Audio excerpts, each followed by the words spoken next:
inga noa. Uma lor tona. Ona afai pe ese lo tua fiafi. Ona mai lo lai le whanau wai. E mana mia le atu nuu nenga nganga.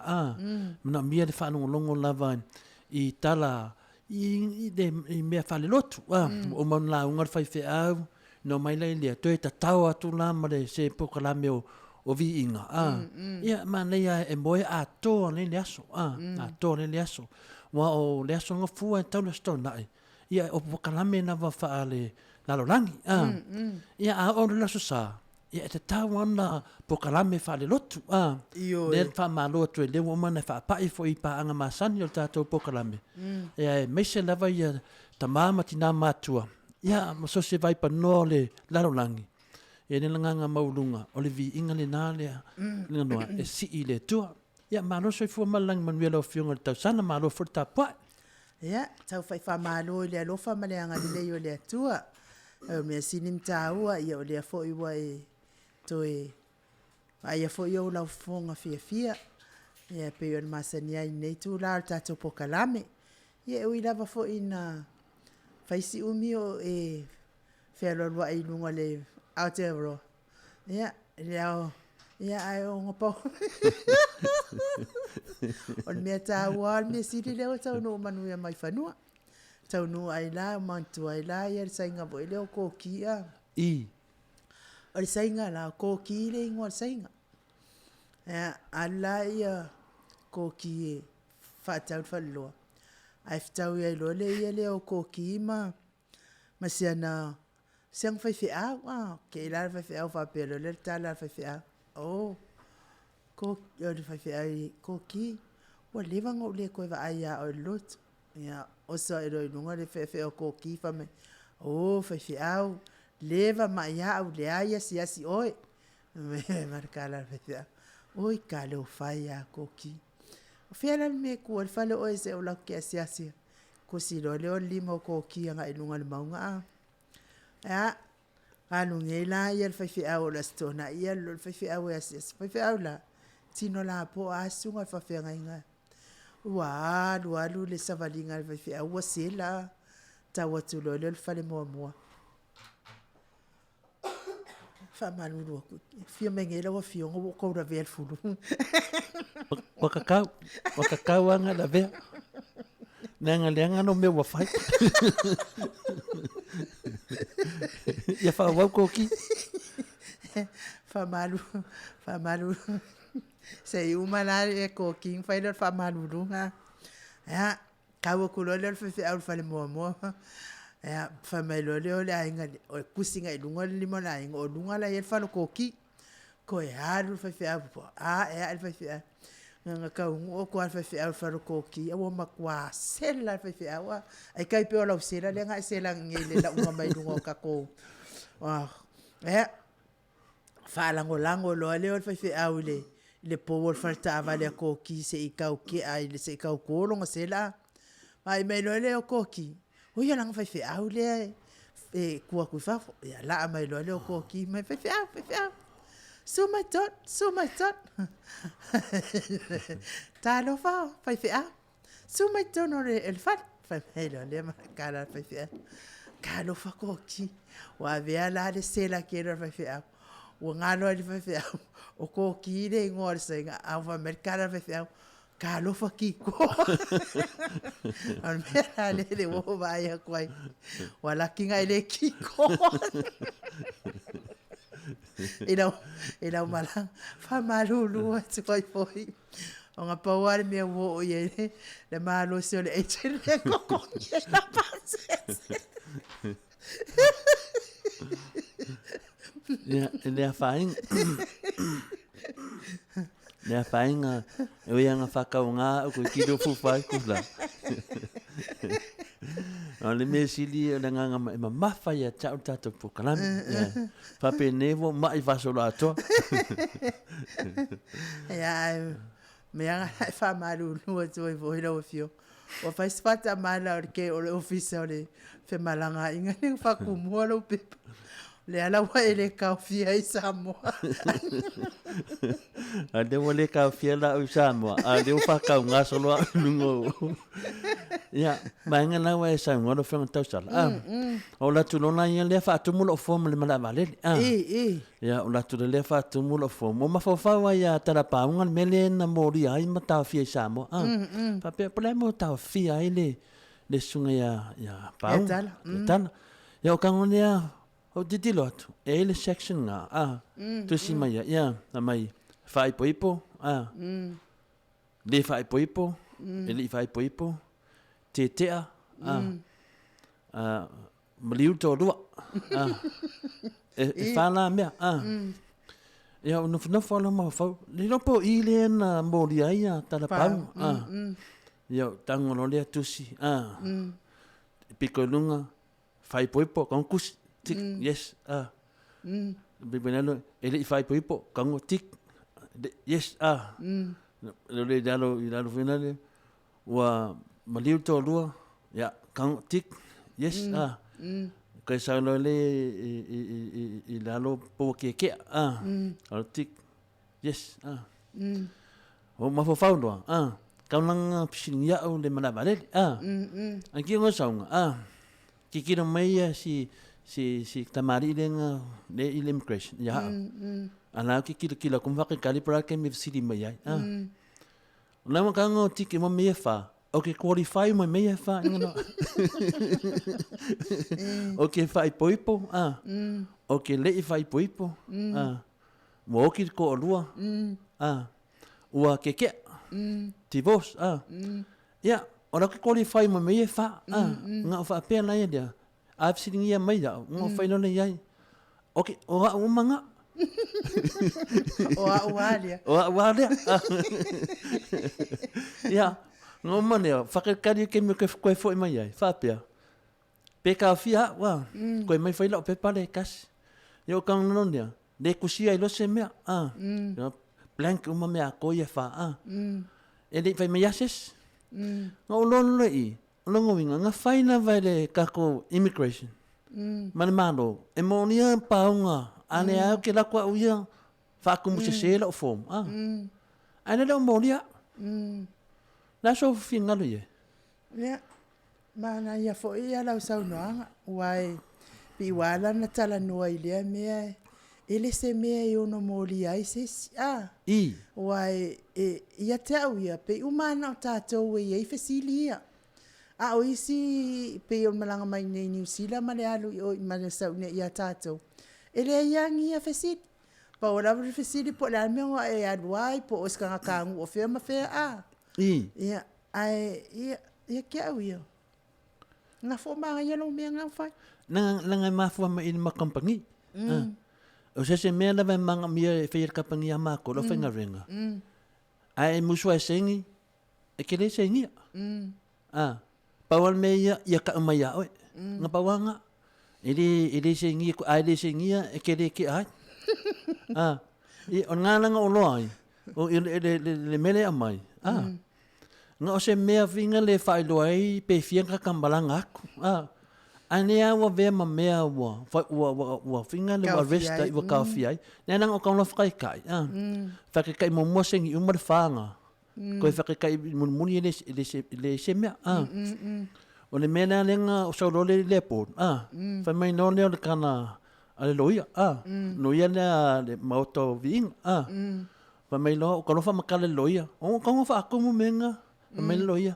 La menga le kusia i lala wasal fe sitting afe o de kau so esa o korua. Ele ola se sidi. O de kau so esa o korua. Ya. O le mena nga ma fofa wai. Ya le menga le la kusia. Afe mai lo kana le si no makua nga fa no fe kakala mai. Fai nei ai le kangaka de. E ke mo mana so korua me ma fo nga fisini. Ya, o mena nga loke no o lokaia pau. E se mea e de ka kaunga loka. Iyo e. Ia, o mantua fo ila le saingi. Ka kalangoa la le saingi o whalongo aku i whakumunga raupe. Ka e la fo ila skama fo e se mako ainga. E kusa makwhai usa wa inaya. Ia, o mga whakumunga pepa. ia ua mai loa la le o le piko e saingi. Hea la whakale le pālai. Ani ngei a whale le la kuskose lau kama. Ia ni ngei ua uma lau pepa. Ai le umang kusi sa. Ua koe mori mangao. Koe mese si pepa. Si wha uma le skosi ngā le ngoso. Ngana mea ngai kaunga whai le imi koe. Koe vifo se si au pepa e le uma ko information. Ia, no sa wale leo mawhawhau koa ia a. E le ke eses, e le mangi fu e le whawhonga mangi kaka makua a. E le ke eses i ngei mea pau le ka aua ia kia au. Whakau mo mea vingo mea ai, ma mea waku kongo le malo sa moe kawanga. Whae loa le leise i su e ke ingi mea waku kongo le kako akungu e le lei. O kawanga o le form le a. Ia makaka ia waku ia whalau whasainga. An mea leo le privacy, privacy lo kangaka. Mea kau oe le kaungai loises. Ia, ole se mea e kaunga li nanga o saure i fiki, ngā ui mei fiki. E nei se mea whapenga i lungo le forma fiki. Ia, whapenga foi o sa mai fiki mai i Auskaria. E nei foi se mea. Ia, ngō whapela i lea. O ngia mea whakau waa whapea. Ke lea mea ka kaunga mōri e se siongi a. Langa la o whaapea kai ka inga mōri o le urupua a. Kuro le whaafonga le knu le noa. Ea, siwa makala kola o kala le. Ea, sao noa na mane. Ia, o le urupua a. O le mea ngā le ngā pe whinga le whanga o le maria ai. Ia kia awa ia. Mo le wang uman ngā mea. Mea ka Auskaria. Lea lau whaafonga ma le kunu a. Ia, ako iei le section nga ia la ilo la ko ia puda ai pe ai loko ia le ia ai le loko ia le ai fa pu ia le machine no manga bona ia ma lo lava ma futa mai samo ina wa afatonu nei le itu la ono pese le ole ataina tu mo la fa fonga e matai fo itato pokalame nei tu la le aso ia ai fa fonga me ia tato musika o man musika le solo le mal tato fatal noanga ma le titi sal ma losi pe ona ma saniai le tofa ia multalo ia uma multalo le tato titi sal ia so fo ma tato pokalame o e matula fono ma le tato motunga ava fale nga pese le moto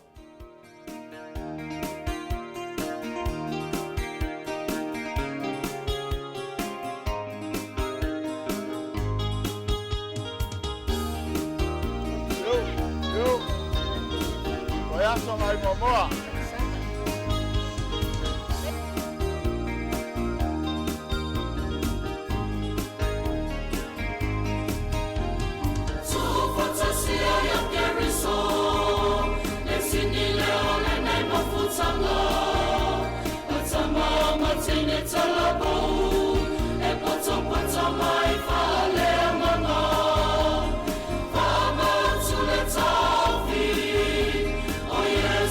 All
toe lua sepulu ma le fitu minute ona tale o le itu la e fitu.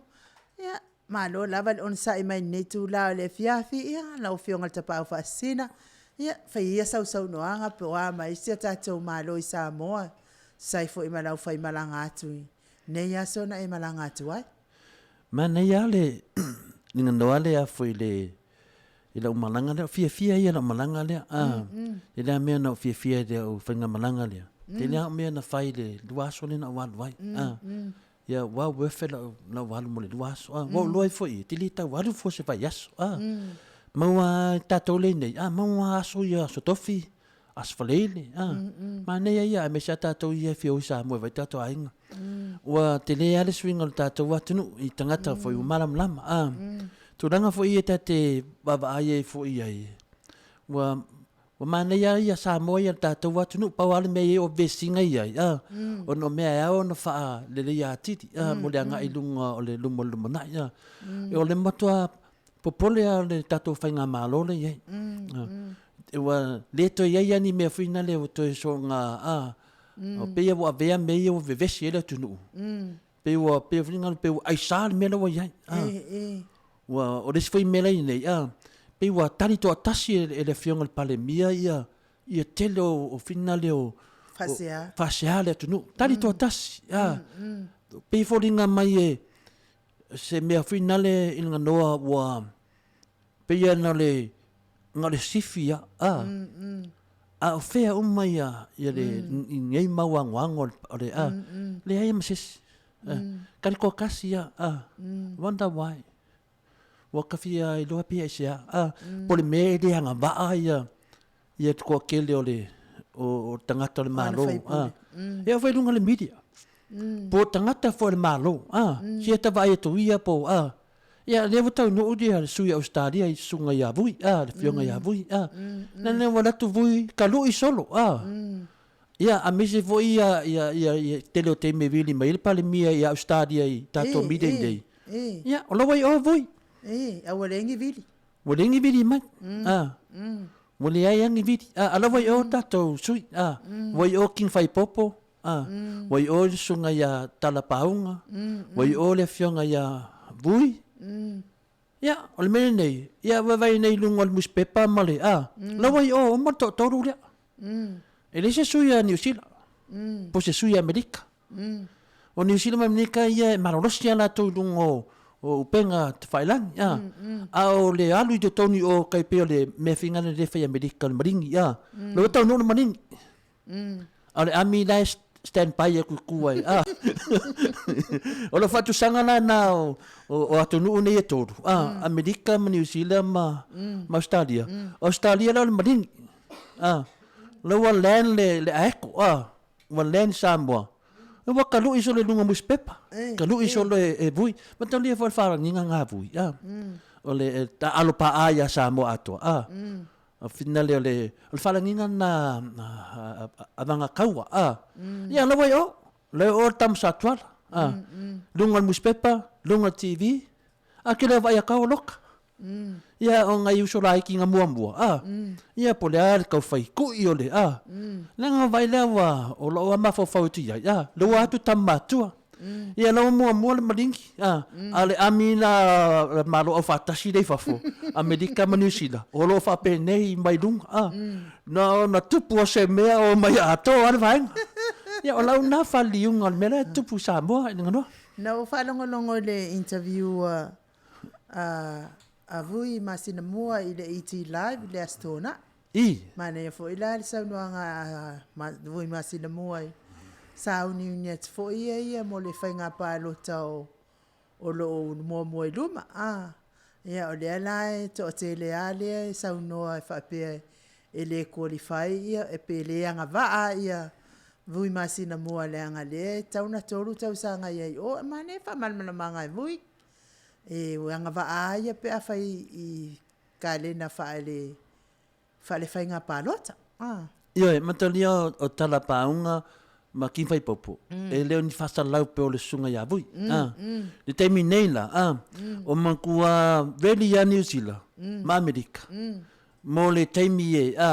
O teimi nei o lea wa tatou loa nei le tele o mautala na fai ia ni ai se media tatou fafo ele tutusa ma sunga ya vui lea wa amata tu na yuso i Australia toi loa toi titi Amerika foi mo tua marolosia o mena le wa vai nei vanga umala ia le pe David mai pale mi tai pe le tatou ia o le ana talo fa teminen ngano fie pe pi fakari pi se vidi mai a Yesu ia ko ngaka le fainga ate fe atu la le la wai nei ia le wai o ia tatou malingi ia vui po tatou tama whanau le wai o wa talo lana fafso tai pale mia po le mo tup ia tangata o malai fa te tele vidi mol pale mia ia vidi pale mia tau ia po le mo tup o le wa atu tama lo atu tama sa o tele le tatou mana ia ava ia fa paningi pele mea iyo ya awa le lako le kako fasalau suyo Australia ya ano pe o ngusa kadia iyo ya male si foi me ale mana ya vai atu le faitio ia king fai popo fia le media yo po ata o king fai popo me fa pena ai le fa sau se tau talanga king fai popo i fa penga foi ski ko inga ya vui penga foi tala pau on mela te wala ma fa le tala si foi tamali i sa fa salau foi ai ol famo o tamali ele ngo foi sa mo ai aru sa mo ai langa yanga nanga fa salau al famo ya le an sa tala el tamali le fa mail from talanga o le mela wa ye mo ko ka ofi uma al palmia me o ko i malo al palmia me uma val malo e tau fil palmia o ngi fasala o le me o ngi fasala o le me o se me le manga ya kele le me e ai la uso le ai le fasala o na famaieta maieta para to le fo ma nei tele lo tom fing nanga le ma to te nga lue i nei ya le nei fo ia na to ina ia na o ia ma de ya no veto le loso nisme ya o le kinga due mai o lo foi kinga due ma nei al paling ma nei al paling ya le lo te lo o le ta po i media ai fafo e ta po mai fafo e ta po mai media sa mo ya ta to fafo o ngo fia mana o ya nai media sa mo tell the truth ai le mafai le mai ai pa malosi mai my own brother I ko kongo le ala la me fa mai malo la tulanga fo ina ia I tato fa masinonga wa le tao ya le la sa pisi la I kom fa umanga wa lo tapua I le fa masinonga le SSIG yo fo ngai leo fa malo mai ngai leo ya ala wo lo uma ia ono o latou galuega o le fagaina ia latou fanau tua ia ina I latou aiga ia ai ke lo mo kwa ko kele ai le o mawas file mo faiga malo le ia ine ia le tulanga na le te tautala tua o lo tapai uma nei tangata Samoa pasala I le tarafa te tai le fasiaking fai popo sa vai tu ia fasiaking na le fia mai pui ale ei de se fesili vina ya king batu se yo tu a fia na mai pui na mai le vai fe fasala me taun fasala wa foi na la tau fia melana le no vai e se la mavui nela to malinga lo mata le sunga ya king ona o le wa pe o he la de li o ngon tu nanga na pe na le mai fia mai ta pu nga ka avele fa nga se I don't menga ia matalia nga noa o le mai mau ma tele te mineta nga te o inu mara fanga o me monia ia wata vai ni wata le fa le me ia watupu I te tono le atunu atoa ia le fa malona pa o suinga tele na le wai nei awa mai tala tau mai tau se tato malo ngal kasi al kemi nga kimu ai kemi nga le po na timu ai mangia le kau kemi ngai le ya se me le dua so le na wadoi ya malo lava ini mafuta mai fo il nei tu lai na wato sfunu mal fitu minute ona tale o le tu lai fitu pesele e mo le to yelo faanga mo ila to malava o lo ngase pe mafatia pe ngase o tino fia lava se mea o loo e mafuta mai ai tono lawa maota ai me fo yo tono maota ngase pese le mo oto famani tele le tua mo oto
Tasun male fami nute ona tale o le itu la fitu.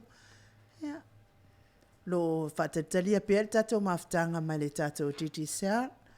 Ai mole tfo yelo faanga ina tina matua lava o lo mafuta mai. Ya. Le me se foi le sunga il fa fenga inga ya revenue seta pa ia awa mai le kalesia a esperte ni kala estete me se foi le faltua ma lo lava foi le so i fu manuel ni tu la le fiafi mo le so i foi lo fa ngai nei tama matua ma le tina matua lo lava le mafuta mai ma le on sai le tina le to ititi a tau i foi lo ma fau le isi tina le mafuta mai pea a lo lava le so i fu manuia ia te o tina fa se fulu a tupua awelua ia lo fa tele atu mo oe tonu fo i so i fu matua lo iai oe ia nga le pele atu ma so so aniatu talua yo le ua mawal tatu so ta inga ma le tatu company ma lo se le titisal le fetalenga le fonga mua le vai maunga le tofa monitalo le fetalenga fo ia va elua fetalenga le ava mua ia ale auta matau o le pulenga le telefonia le titisal ia wale fa ala wilo ino le company sini me se o atunu ifafu e fatalo fatu ila ile nganga fa lo alo le tu la le fiafi la fetalenga multalo ma lo so ifu manuia ma lo fo ile ona sa Ya, ma lo se fu maduia ina ufionga ine tau sala la ufionga il nganoa. Ya, fatalo pat fo ine fionga ta pa sina la fionga ya to le foa. Taida. La tu lava le pa ia se tato tu no ia tu no le wa maalo ri ofe pe o pula nga fale wale fo wa fo la manino fa la wiloa la matang o yo tato po kalame ia fa ia lo le fa i mutsu yo le pulenga ma tato company al titi sao ma tu te fa talo fa to al pa ia lo tato ofisa ai te nana tu ta fa fonga pa ia se tato tu no pa ia lava i la fa ngal wenga tu tofia le tua ia o la tu lava ia o si taulanga tātou te oi, o le tātou vata puia ma le sisi o le awa tu te manu tātou polaunga ea e le amatanga foi o leo tātou tua au ea e le amatanga o lisi masina lona tolo le tau sanga whatalo whātou le paia o Samoa yo ni tūlanga whārupea masani paia lava i ainga mo lātou tama foi mo lātou ainga le usonga kule ma tu mua i tu au ma lātou ainga li tai ma le vāo fonti whape foi tātou motu i sae ia sua ma le vai fanua fo mai tulangi sa ole msale o mua ma le na msa lua ia tainane ia le mot sa da watu to mari fatui o pulava le tama no tele malon sa watai malon folau o le inga ile tua le o mawal nei ava no pa le lao a tu te faso ai malo se fu manuia inga no ma to da fo malo foi le lang manuia tatu tau fai fa malo la vale nga le malanga lo fale tua i la uftalenga mutalo le fa fonga foi le malu le atunu ya mese fo ia i tue whala langi i lau whatala wha mai au whanong lungu atu. Mano lava le langi mama. Le tunanga mawalunga lava e tate le la sia fo i tapo kalame masani. Ia i lava nei whapolpolo fo lava ni meo tupu nei nei whaifio na e pasala mai ai a wafuri whafonga atu mamalu ta mamati na matua ale ailoa ia la taolo ta titi sao peo na masani ai. Whaftai lau sunga ele lau hianga di tapau pasina ia olo o tūlanga a solo le lava ia ni sio vaenga pawaio vaenga sa atau pau ia nei timunga ele ai ngole vai aso a ole nei le so pe ole Australia pe ole wa mata mai ai ia le asafo ile ole leni ia po le lagu viole ole for England to nei pe ole International Women's Day pe ole pata au tina o lisi vaenga o mata wina foi ole taua le ole whaamati ole whaamati lea pe o tasile tala le na tala no alto tele o ane le sa pe o le tala no i whaamati misila le whaamati a le whakasai i mtanga wenga le whale alili o le na tofu ma aiwhai au ma lato piki apu ma lato piki apu ia pe tasi na maua le para alto tele na ole o wa o mele e fai al tia konto ina a pio se vaenga mo le sa fai mo e faleata el te me ole ai pio le sunga ukini sa fai e foi tavan a pio le sunga lolo tia konto ina le fu mo le fale alili pia o tala le masenge ia tafia fale alili fua ole loto fua io tangata o pio tasina vaenga o le wo feo ai mai nei au ila social nei o matai o le whaamati mata foi la nei vai aso o lo whanga solo pe ia le whaamati specials lea a lea po il totele o company ia le matu whaamati na whai to le whoa mai kanoa su e atu ni whoa vane le whaponga le atunu wale ai man no whoa wale ai man no whoa plastic o o tau mai wa tele na ave mai au lotu ona al fia whaale leia o palo le ngā luenga le tāu o le whoa lea malaulau paua i o le whaanoloanga i tātou no whoa ia ai stengi ele nāma le laina to le whoa pe vai e tukoi o no whoa ele ini vai ia le ei poi ia le te me vai tu wa mata tāmari van ia o no whaanoloanga e maua ai le au pinko o pinko pe ia au loto to le whoa minga noa ia o le ai no whoa le no whoa ia o tangata fo i wale se ia tu wale i tono le tāwale mo malatou ia ale tu leia no popi o mea ia e tele ia vaenga ia le whaamati ia ona tu lai mai lea o nei lea so ia o mai po le lotu ele amata le lotu a mātou le afo le iwa a le iwa le nita alo ele man Samoa le au le i Vancouver ia i Kanata ia o le vo i la piwa o tala no fia e fai po le tālonga le afo suma lua o teine tona ia len tatu maloi fo le awa Kenya le awa Kenya ia pio se fianga le ai to le fo mai no ia e fai foi la sa le pai mai o le tala le lei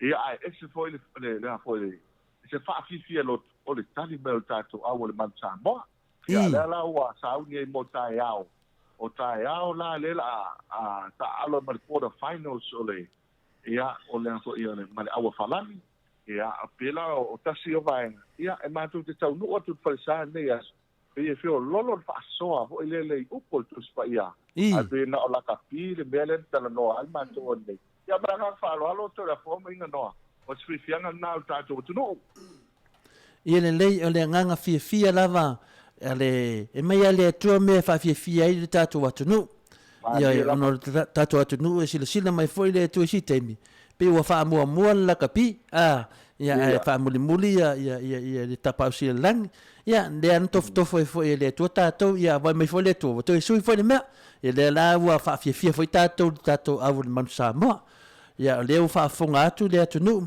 ia mesi tala fa mati matulang fa pena malo lava le sosoani mai foi fa la wiloa mai atulanga lo ia tato atu nu ia le la tao tapo kalame ai la tlainga le fonga mo vai monga ia ta mat mai ia le ta fala wiloa poi foi wa man malo I tulanga foi pena masanyai ia ta so to ala ia le ta pokalame fatai o le wa mau mai tato results o le tato back to school promotion o mantu foi e stawa top up le luas futa la pe sili atu ia na ia nga baale tato fala wiloa le e skulu tato prices ia e luas la tala fa Australia e luas la tala Australia apa ia laki mai tato New Zealand no ina e lua se lau tala New Zealand e to lima tato Australia o le fo wa o mai le tato lisi le timinei e a o silsilat fo tato results e a o tulanga le lava ia vai nga uma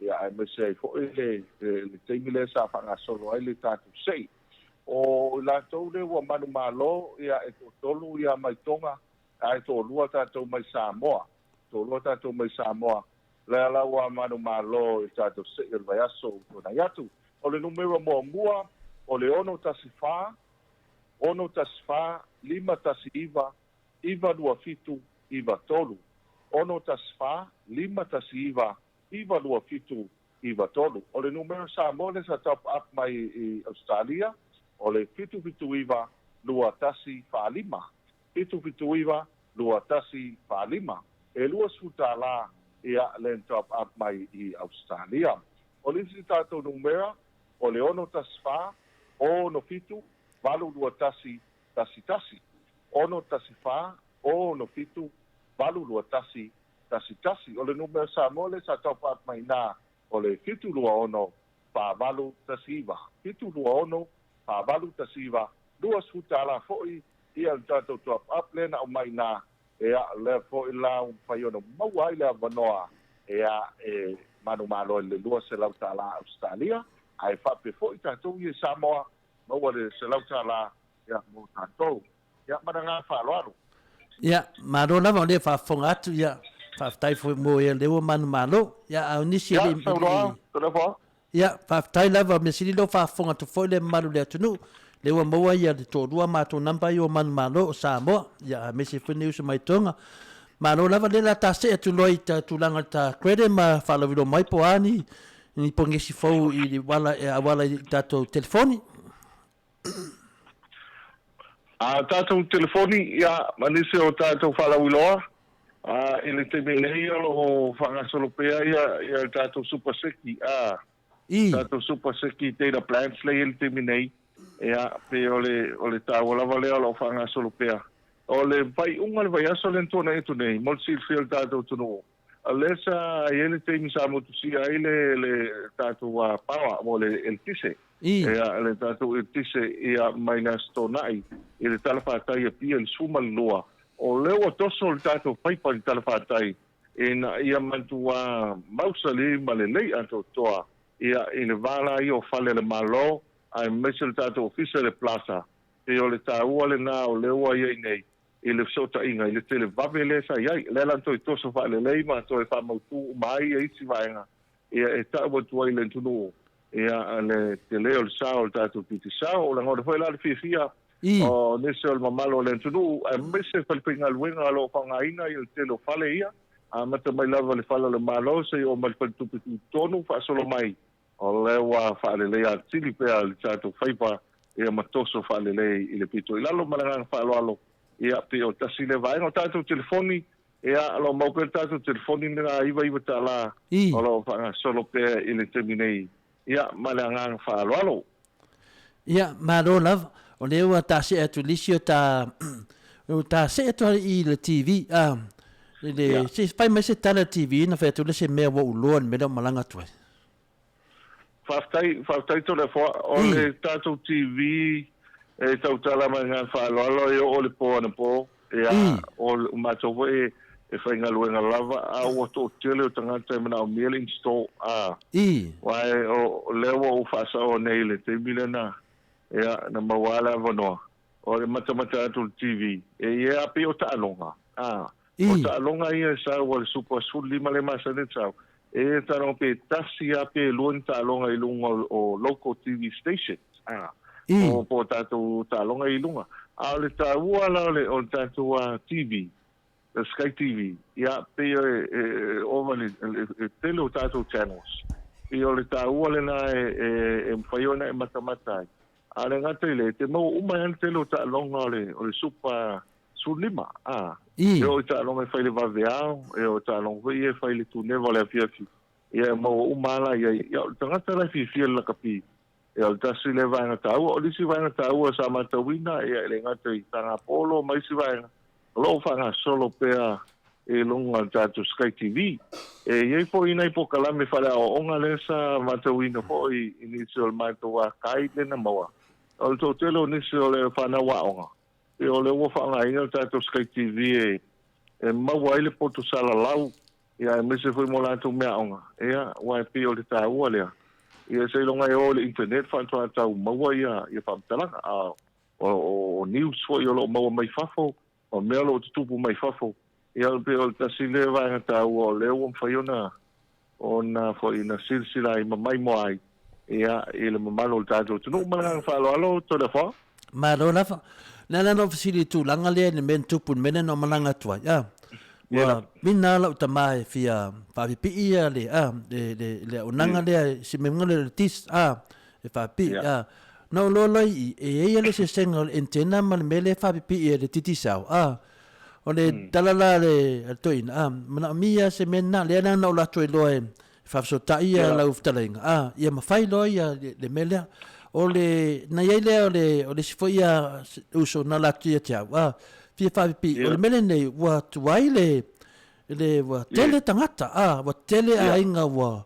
mana o mia le mele o le kako Sky TV la titi sau no le se fama nama le se senga le antena ma le mela le tis le o ne titi sau e fama pala se senga o sao kama ye dua ia faftai o tato antena ho ile mantu tato antena ia TV local TV stations e tau ona mawalunga papa pia mantu foi po ia tato ia mantu te tau tala fo manga falo e mesul tau tu o tato pale TV ia o la fo o manino te pia le kio te pia le kio e ele me te anga i ai e tau ngolo e foi le me manino ai e tei fa pena uma foi lan TV a fai e patei te inga o matole i nei va patei te inga la papio vai vase o le poule e a foi e fa nga ina le poule vai vase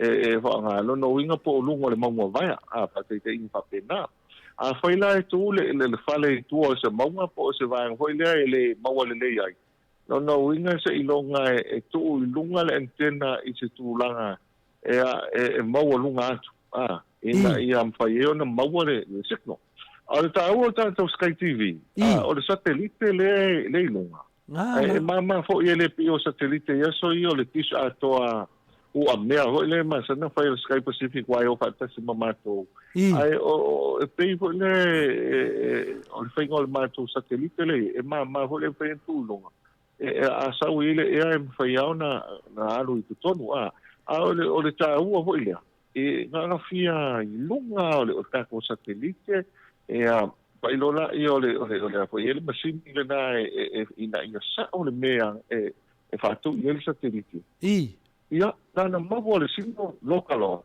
ia ola le tato Sky TV ole tau ala le ole o vaenga ia ola to tele tangata fia mai mo ia le na malai ia tangata ko ia wa po le solulu stof ia ia wa mai TV to dia sulu TV papi ia ala nai ainga vo ile pe anga ia to le volsi ia tanga to ia to fonga fali lua fonga fali todo ia a foi fonga fali todo ia anta no volta to ofisa ia fa me volta a to so le waya se to so fa le late tono ena ia foi le na ia tangia ia vai na pio vai na tau tile ai ta o tu ina to teno tangata ia ele mana mia to Sky TV a ola la Sky TV na te fato mata ia te al na te mata le titi to voile TV tato ina le manino ele ise me te vai to town in nefu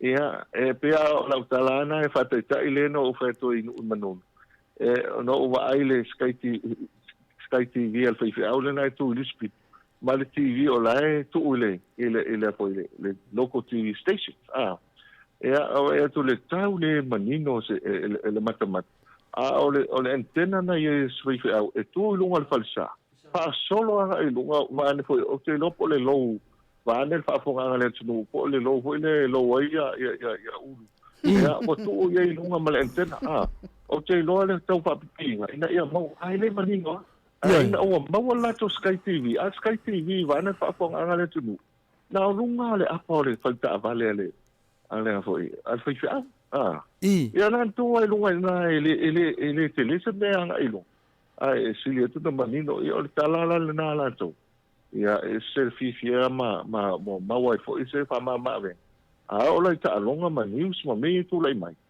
ia pia ngai ia ma tu la ta to Sky TV lu su fai tu la no winga ele ai se te me arbo wa fa longa tu ta me ri o le fu o ta tu patofa ia pe o ka ko TV station pe ka lo sulu ka kasi ia wa fa ma vai mai ma fa mali mai wa ma foi au nanga le napo ia ata o le ka ko Sky TV ia ke mata pe o ta so ina ia ele mali li sia ka ia tiro li sia ia ata o fa ngo fien tom vai mo foi le kwere i la telefon ia ma fai ana tong ia le ta to Sky TV ma nga fa lo telefon ma lo lava le ftalai tulanga lea ele umaro pasiri tulanga lea o le tulanga lea le te moli mawina le ftau sau nei mau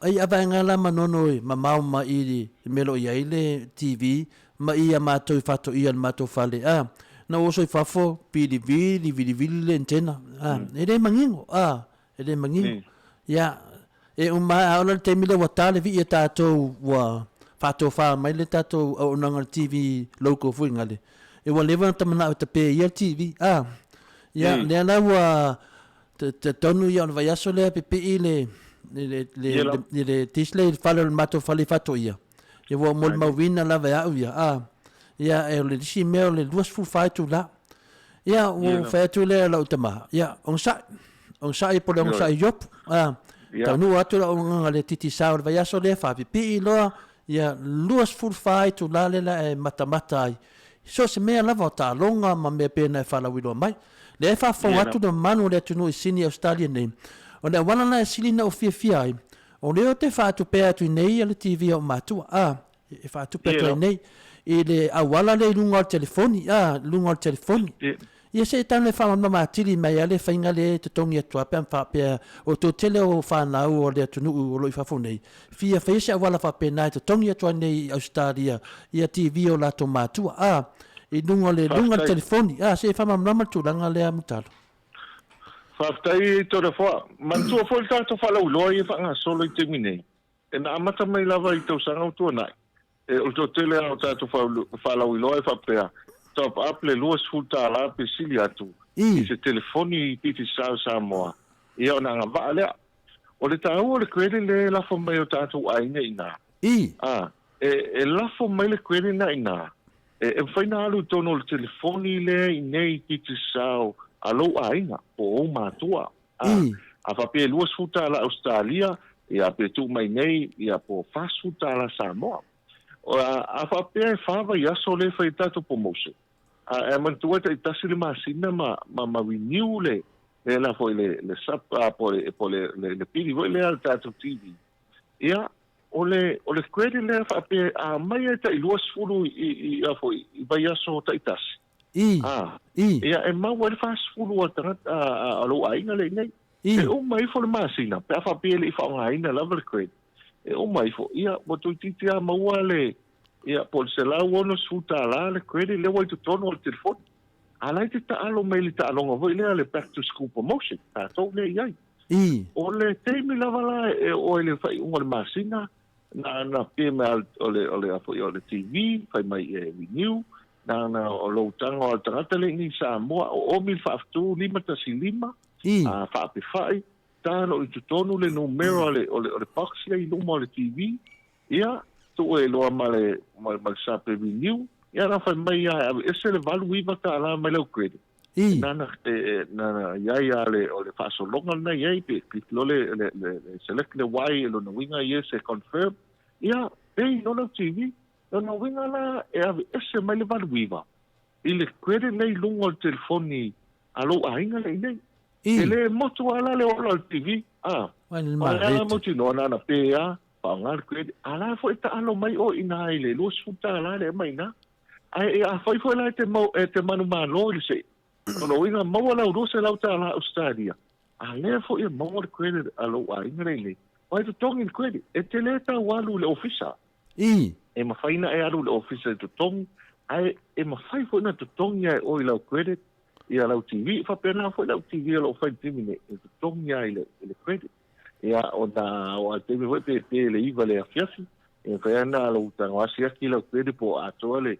e valu iva e iva sul wai lo ta to plan so valu iva ma le fa iva al valu iva pe o le tele la vale na ia na avi ese al valu iva mai lo credit so e ola lo TV a fai ala e po se au na fa pena ia na ma tu la lo pe ia lo fa na o ta to Australia ia fai se TV a o matua fai se TV lo ainga ma ne o TV le malanga mai ia e ma fai la von fa nga a lo fo fa pe nel TV ale malanga tu lo ta ma po lo tina e a po pole e ma fai fa pe e se fo mai e fai lan fa tali lo council ia pe to foi mai lisi vai aso o le teima te tau no mai vai aso ia se aki foi la credit o le teimi ai te fa o la ai la TV e tau mai na le todo solo aso o la plan lo le pe foi le telefoni foi ia landline e sai aso ia e tu sa pe te la tu fa pe le fa ngaina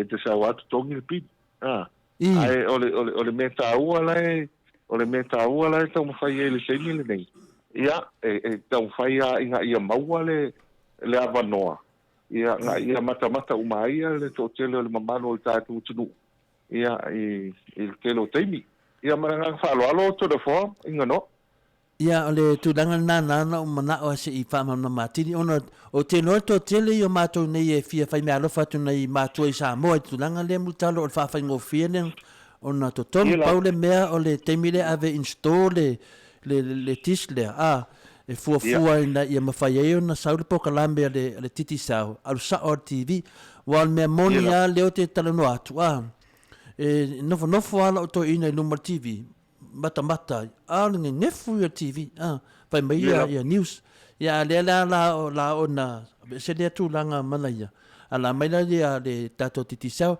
o le tulanga le nei no mana le fai atu nei ona o le to tongi atu la wala le lungo le lungo telefoni lungo telefoni lungo vinga ili paperwork mal kele nganga ngo sapo pe a fai ala wale se credit yang ko fa ola foi la ile pe credit ke fongi ke lo kwa fa ngofien nga la na mana o se tata no fa mal tulanga le fa fonga tu le tunu ia e fai atu nei TV ona ia o matua pa ole mea o le whafsotai ia se ta mai le tau le whapipi e mai stoa ia tūlanga le multalo whamolmole Whaftai o le tau le whapi al tato tisi le terminei e walu iwa tā la o ia iwa tā la le atu la le nai fa pia ma so le fish it's a one off to so le payment na ia matong le oil valuiva valuiva la le o le sat fa pia o le ele to internet o le ele promotion le alu timi nei ia en fina fa ngale au ti le router le nai mo le internet fa pia to tongi ma so plan o le internet ai lo su fa ia masina ia na to tongi le o le internet o le masina e tasi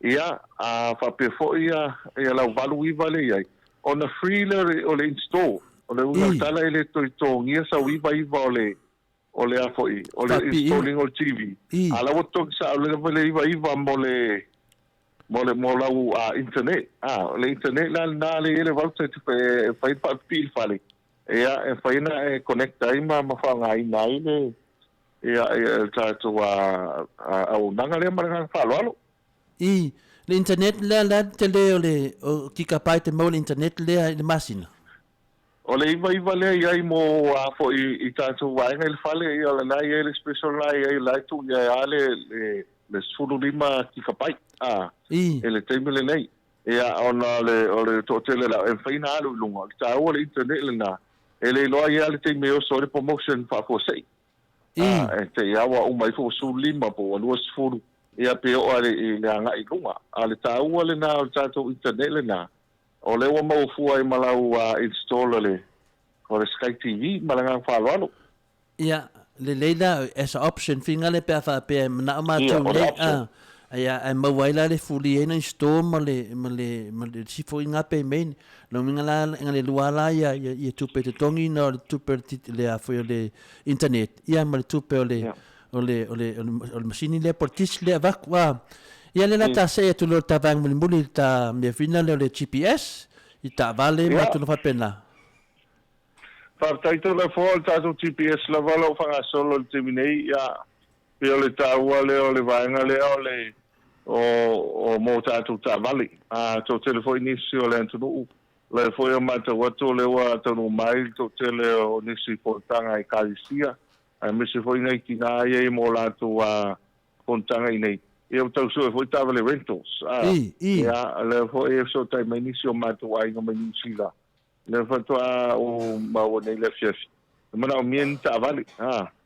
mana o mien ni ta vale me feo ai ona tau le ai ta vale ia o le ta u foi le mo tatu ai ngai samone ia lo fatau so ta vale mai na on tu le il tatu GPS o le GPS le nei e loi po fele me anga ia le ta vale o le sia vanga ta o le o mata window to telefone ni su wa fa tai mai ia mantua fo o le o tatou Samoa e alto inga alta vale o le e alta tau si ta vale e alta fo le na o le ave alta vale tanto fo le na uso tualita ia o le sia kia le vai le sia kia il suau na watua kilo ta vale Pato tu ai vai ta vale va nel fa fo ala le tuno ina o fa longo o matua fa le tonu to bole faina o tu langa se tu langa o fa le tonu ela fil ta vale ia e mo ifo ia ele wa leva ta una service le ta vale o leva ta una service le ta vale pela o ta o le va ngale e ai mita ho ia mantu ho to tena ta to I pafo ele te mi le saulo fa pia e o lo mai lo ta vale I le tulanga lea ia fa ta ngo fi lo e a ho e mo taunto e mai ta vale mai to e to service to e mai to service ia ta to sa mo ia fo yo le tele fa la vila ia o karanga le ma sa fa ia al fu coupe nga me o service ele o le fi a ta ia na lo ya le fa pena se no nga vai tu o fa le tonu mai ia fa ko se pe al telefone fa ko mo lo le o le lima tapa le pa to pe la ta uala le o le ia o GPS fa pe ta vale le lo ainga le nei o le ona le Australia na no o le termina fiti tu lo le foi ia fa pe ia pai mala fai o ta vale o le o ta una service ia na mai lo le fa tu nunga o se fa mo le tato ainga a sa lo ta vale engineer la ina ia to fa le tili ia wa pi o tasi le va ngata o le ngata o le mele anga ia ta vale o ia saunga le muta vale o si tangata na watu nei malanta vale o so longa le lei ma ola le malulu ai foi mai o ia watu langa fale tonu ia fai ono fo ta vale ia o le afu ta vale ia po le sau voi o le ta vale na sau atoa na ti o ta vale ia ai foi mai si da po to sui ato o ma pi o ko inga nel le tu le mai o le fale tonu lo sa ia ngole is just for le matatuluna tatu tangata GPS la o le taua le o le whaamanatu ia mai lovo i tatu tangata o leo i ere vaenga e mata i tu winai ia po fere mele te anga i so stay no laso pa nga whaaloalo to le fo ma no lava whaftai lava mo le tulanga ia lewa tau atu i banga muni whaalawe loa mai e me masani pe o me o lo ia au nanga tato titi sao ia mata whama vai e doa Whaftai o le tele lava o vaenga ia pe o le sire vaenga leo matawina o le tato top up lea o le teimile o le top up mo tato telefoni.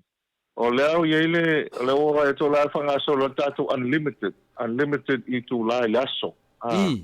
Unlimited i tu la i laso lo na winga e sign up sau plan ia po le ala plan i tasilo tolu ia mwhaiona iele i tu la mau fua i laso e te talanoa fuai ia ai mese le data unlimited e download pe talanoa ai te la le taua le mo vaenga ia ai mese foi le wa angatu ia umaloa mati ia fo lava mati a pelila ia te mo la so maliu ia o le taua vala le o le ia telefoni ma fa aina o tatu data a fai le te fo malanga mai sa une le tutom tatu office falolo o le nai ai tātou a whal telefone titi sao e manulu ia nā ngā e tonu ai nai tamaitai lau matawhiwhia nai nā ia o nā tūro leo rau SIM card maua fua tātou SIM card ia pe a whaifo i ese fsile anga i telefoni e whiwha taus telefoni o le nai maua umalawa i nā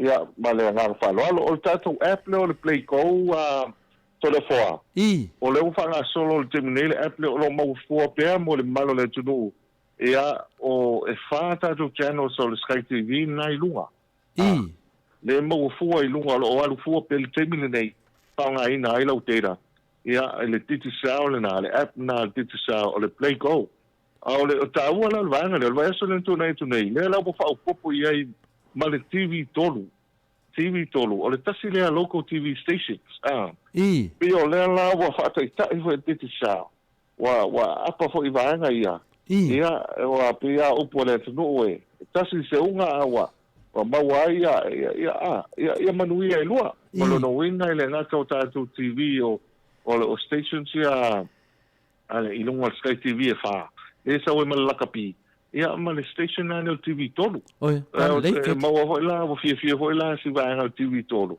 wa faina apa man titu sa e tu wa tu e ma la TV fa alu lo ma tola al Play Go e o le TV tolu ia o risi TV SML TV tas e na to ele yo o po vo ia o tua ele so vo sa vai ele so vo sa vai si po o TV tolu ele ma sa api pese ia tanga nei e se toma de mata TV tolu o se familia ele o le TV tolu o mata TV le ala wo ele apple na lo fai na mata TV tolu ia mo le mamalo tato no o te fala TV tolu ia e vo ia isi pa nga fai no so tai mai ia tutuila ia pe o le tau le na fai na mata i lava ia i melo tupu ia si o tato no pe na pa yo va na to le fo au te tanto wa mai an Paula Paula follow te telo tātou whalauiloa ia mo le whaafonga anga a si o tātou tunu. Ia, malo, le ngā maulunga nā, ia, nei tu la, leo te wawai atu wa te lo lesi sio fasili o te toi. Manatu ia, whamawai meia i le mamaru le tātou atunu.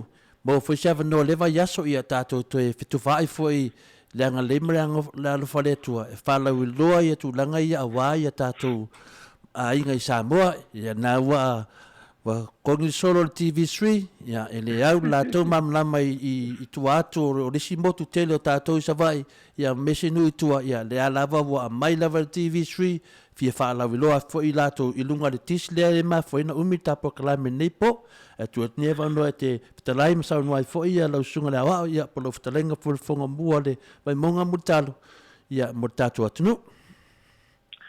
Ia whaftai tele lava to le forma I nganoa mo le wano whaau le ngā fi fo me le ngā whaftai ia to e mo le tuai le ngā whaftai tele le tu sa matata pu kalame le nea fiafi o stalinga lava I fia longa me se foi le ngā fi me le ngā me ma wale wano whaau fa tatu whaso I longa le ea mātou to I talo pele pa ia se o tātou tanu ea long pui li pelo to so I fua ma le ola e mese ia le whanga so longa fi au matiuti o le neva iaso ia le tātou whala wilo le ngā back to school promotion awane ngalo ia autou lua sulta la top up manu malo tātou se I fo le whai ngol vai aso e lua se lau tala Australia o le aso atai au ia saune tuai foi ia se amatu o talo vai ia e whaiwhia tau mai tai au e lisi meli tele a tau mai tai au to le forma I nganoa ia o e lua ai meli muli o mati le ala mātou tu whaiwhia ai I le iwa le aso atai au tau tu nei lava te ngi o avanoa o ngā ruenga ia tau whai lava tau tu ai si o tātou tunu a nei teimi mo le atua lo whaanga pa ia si o tātou tunu e lau whai ngā ruenga te tofia le tua ia me se foi a pito le ngā whaaftai am whaamrianga ia e lau o fionga e tau sara lau fionga I nganoa ma lo tau tua e me se foi a fo ai le tua le malosi le ngā tui le kino e sili le mafofau ia me se foi tau tua ina si o tātou tunu ia whaamuri ai se whaamtalanga ia foi alo whaanga I lau fionga le tapau whasina lau fionga tau le foa ia maua pea ia so fina ngalo ia e lango sua ai ia me se foi tai mua ia e tātou ngaluenga tai tonu foi le maua tala ia le foi te whasola vai e tātou tusi o le whaalinga ia e tele runga tātou pokalame ia tai tonu foi le la e tala ia tu pona wale so ia e me se foi le nea ia manu ia foi lau tāpenanga ia me se foi le whasoa se o tātou tunu ia mātou lava I nei ia le teimi foi lea ia a whai ai sa ili la tu pona ia sa ili lava le mem whai a te tonu ia tona foa nawa I nā le tō wha ma le whautanga alo foi sa ili tu sai foi ma le nei a fiafi mi tātou pukalame ia al mātou tala le ma ngā whaaloalo whai ilo leo whai masui o le tātou pulenga ma kampania titi sao ia mātou tu whatou whaantuai ma le ngā whaaloalo ni nei a fiafi ia whamalo lava tūlanga ia le sitala to e whaasilia e whaafunga fwere maru le atunu whaftai fwere mo whamunanga I lau talainga le funga mua ia o le ngā maurunga ia le ua sauni le tausala e no ua duas fulfai tūla uno whanofo le malawale le fiti ia wofo ma tausala ia o le ua tāpena mo le nei ia e tu mai au le fusi mua le talainga o le fusi o noa tia o le whaaringa mo le vea sa asau le ua soi le tausala o ia lea la fai ma messenger po ave fe au foi faringa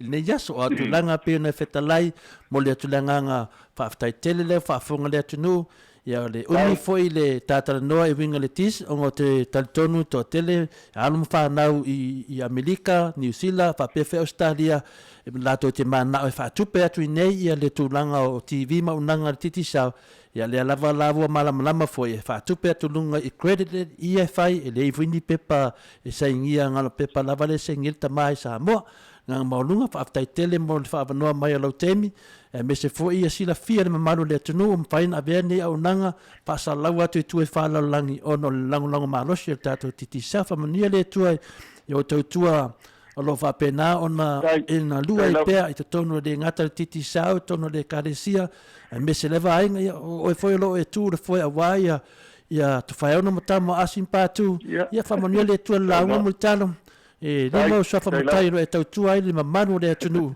nga maulunga lava I le amoa ia fa mania man ia fo ia nga venga le fe ngai malo ftalenga le vaiaso le ia me se ia mo le tu lo faanga si tato auto voi fato ia le sio malanga tu no salo le a pa si tato pokalame ia va to so sone ne pokalame wa fo ia le tato e kalesia e fa ka sai fato ia ane tu la ia fato ia le fionga ia inga noa ia maloni tangat vai me se mamalo le fa fonga nei tu la so fu ia la ftalenga mutar so fo Toi 2 minute ona afale o le itu lai valu, afale le itu lai fitu na tau whaafunga mai le tatou whatatanoanga ma tātou titi sal malosi. Sa mo whatai fo i ata i lātou oe o langolango ina pēr tātou por kalame lea. Mes fo i lātou oe sa whaamania ina le tātou sei mo li atu lea nganga whaatai. Ia ai awane ingalo sa moa tau pa aplau telefoni i le lua se fulu tā langa i lunga na e mawale o le whaamanuianga a pe awha i e saulo sua wharisei.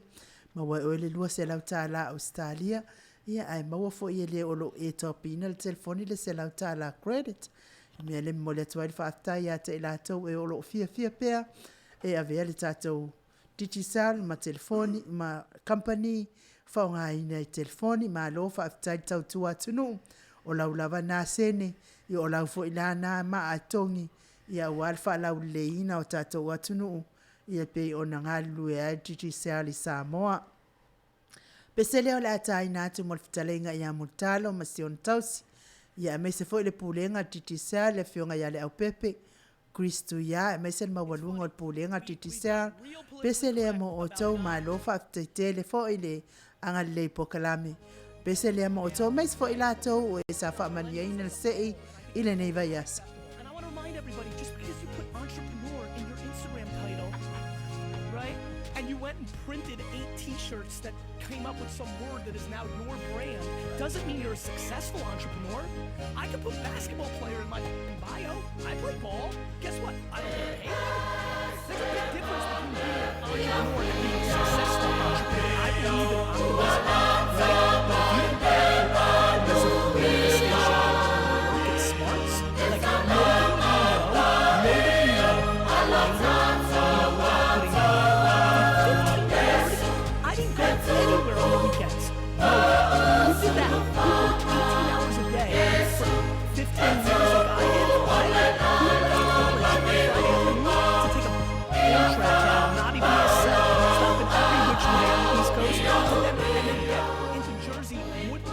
Station and then drive to the school for 2 hours, then go home, sleep at 6, and then work all day Sunday, and then wake up all day Saturday, so 13 hours in that store, then wake up Sunday, right, and go back to Boston to go back to school. So don't owe Gary me, you don't know me. I worked every minute of my life. Information. Attending roadside incidents is risky business, but new laws now make it safer. Flashing lights on a stationary incident response vehicle mean approaching vehicles must slow down, move over, and pass at no more than 40 kilometres per hour. Let's look after those who look after us. For Bankstown and Auburn, 100.9 2BACR.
Toi luas pula ma leona minute ona tale o le itu la e valu.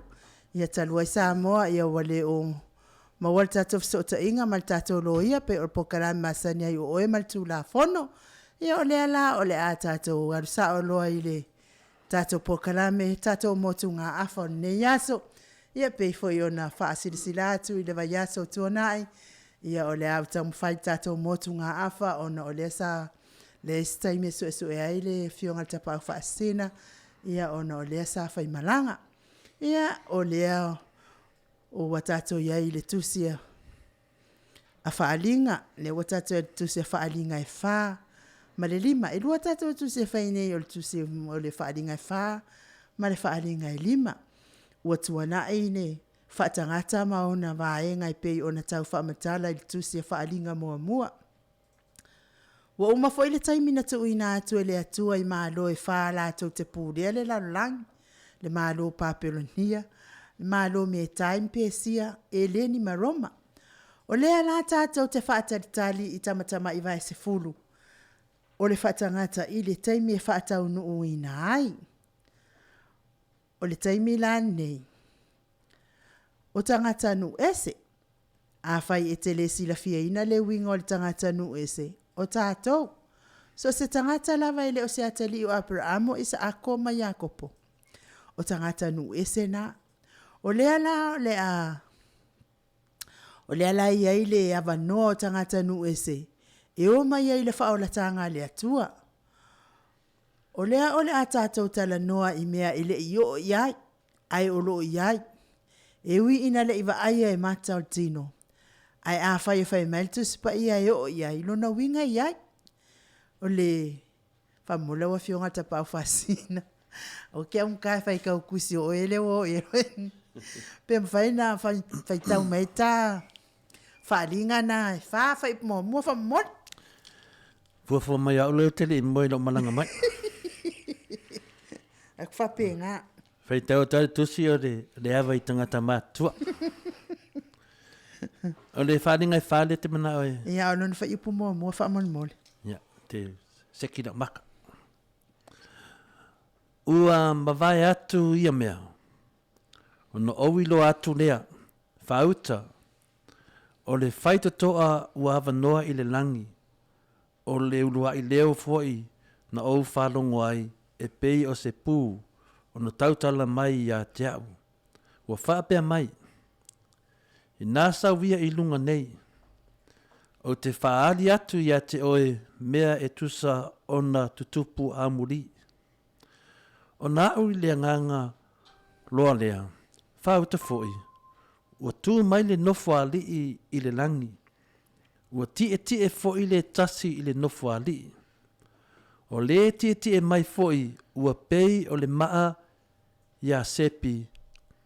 Ma le salikea lona tino mai.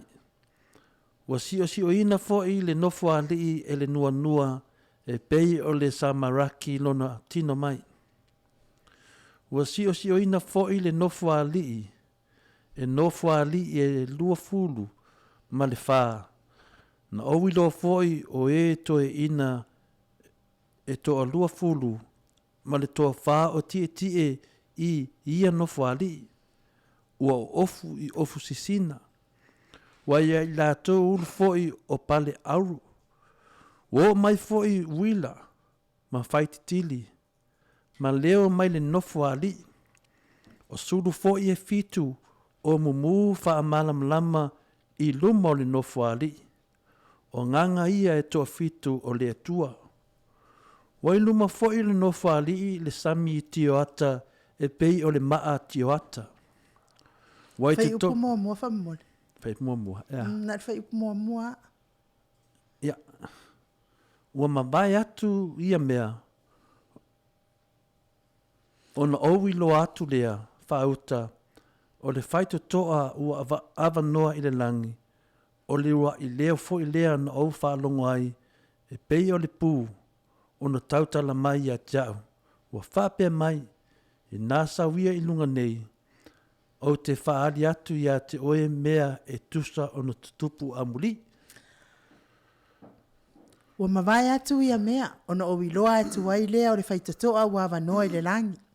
O lea ua uma ona avele tusi a re Yesu i e kalesia fitu. E pei ona tau whaamatalaina i le taimi watu anai. Wa mae atu mea mua mua, ia po fe awe fitu sa ave i e kalesia fitu.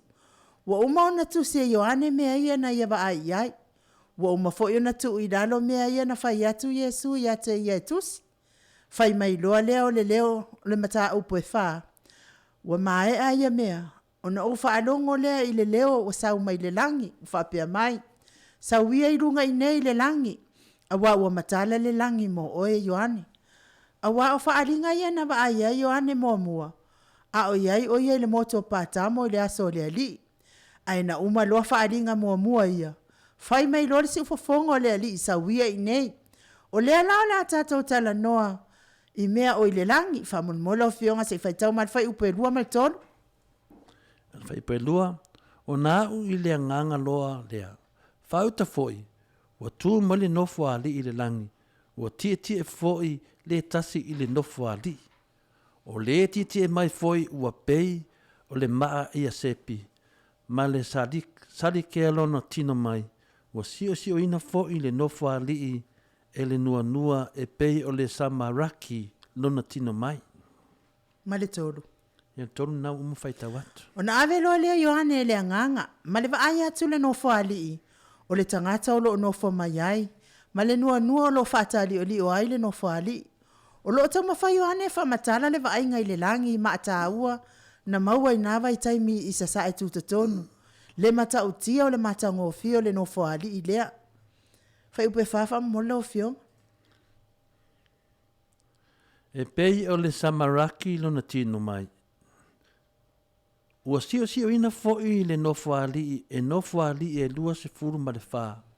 Na owi loa foi o toi ina e toa lua furu ma le toa wha o tie i ia nofo ali. Ua ofu sisina. Ua ia i la tau uru foi o pale auru. Wale ngata i nofo ali i. Ma le o nofo ai. Ai o lo ia i fo isi nofo ali e lua se furu ma le wha. O lo si o mia i luma o le nofo ali i lea. Ma tangata mato i ina e lua se furu ma le wha o lo nofo ai. Ma si o mia le nofo ali i lea wha ipa e lima wha mole. Wo mai fo i wila, ma whai te tili. Ma leo mai le nofo ali o suru fo i e fitu o mumu wha amala malama i luma o le nofo ali. O nganga ia e to fitu o le atua. A o luma o le nofo ali o lo iaila me pa e fitu, o nganga e fitu o le atua. Mana tua fo i o le sa wha malama ina mua le tusi mua le wha alinga e tasi lava le nganga o le atua. Ai fitu o na matafa i o lo fatino ina whai upe ono wha mole. Wai luma fo i o le nofo ali i le sami e teo ata, e pei o le maa teo ata. Wai te tonu o le nofo ali, ma ua li o ina le nofo ali, e mea e ola e wha. Wa tutumu i mata i luma a toa matua. O luma fo i o le nofo ali, e ese mai mea o lo iai to ina o lo iai le sami teo ata. E pei o se maata aua. E iai fo i manu. E iai mata i luma matua. Fitu ma le valu wha mole. O le mea lea. O le mea ola mua e pei o le leona. O lona lua o mea ola e pei o se povi ta noa. O lona tolu o mea ola e pei o le tangata o na mata.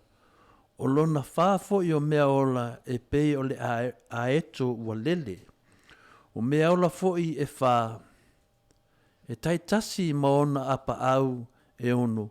Ua mata atoa i la ato i fafo matutonu. La ato te le mapu lava i le ao ma le po i le whai atu. E pa ia le ali i le atua e ona le malosi malava. O le na soifua, o lo o soifua foi. O le aafia mai. E pei ona o whamatala ina o lo tamu whai o ane whamatala i ana upu. Le matango o fio le langi ma whaatusa i maata aua sa whaatawina i sa sa maua i sa e tutatonu ne nā vai taimi. O le ngata fo i lea, o e whaalongo i se manu whaapea i le funga ele. Ele ai maua ai se manu whaapea. O le mea lea e whaamatala mai ia i tātou le matau tio le langi ma mea o lo i ai. E ulu e pei o le leona leis, o le povita anoa leis, o lo na tolu o mea ola, e pei o mata o le tangata. ma le isi e pei o le aeto ai a o ina fe e tamaia e te pa ula vai lalo ilana e la tamaia fai mai e pa ia le ova e pa ia le atua i ova o au holy God Almighty iwa mai sumatasi whamonmo A vivi I fōi. Ma whaane ne. Ma whawhtai atu I mea ola I le o tie le nofo ali. O le soifua e whāwavau lava. Se fulu. O na whapau ai lea o toi ina e toa fulu male toa wha I luma o le tie I le nofo ali. Ma ifo atu I le soifua e whāwavau lava. Ma lafo ala tau pale luma o le nofo ali o loo whape atu. Whawau? Whawasumatasi whamonmo telefon Lo mātou ali ie, ma lo mātou atua, e te tau lava oe ina ia tu ina atu ia te oelevi inga, ma le whane tanga, ma le mana, a wana e whaia mea umalava, ona o loufi na ngalo foi e iai I lātou maua whaia. a vivi ina ma fe e manuia o le taimi fo ile fa o aito ina ia to aluas funu ma le fa ma tapu a ile ali I malafo la tau pale I lumo no fo ali a fai lai fai mai le tua e fa oto ina ia luas funu ma le fa ma tapu a ile ali I lona winga o le matua mea ulu lava tata o mea ia fai la no nei o isi ele umi lava ona sa fai le lotu ma moe atu ai lava ele umi na to aturi le isi ai mili tuli vai ua tinga. Ai o to ina ia luas fun mane fa. Wa fa o I lumo le ali. Ua tumu I le fa alo. Leanga o le tapua inga lea e tatau mo le ali. Tatau I lumo le ali. Ua tumu le fa alo. O le tapua inga lea e tatau ma ia. A faila ua fai meile tuspa ia e fa oto ina fa o ma oe. O le mea moni.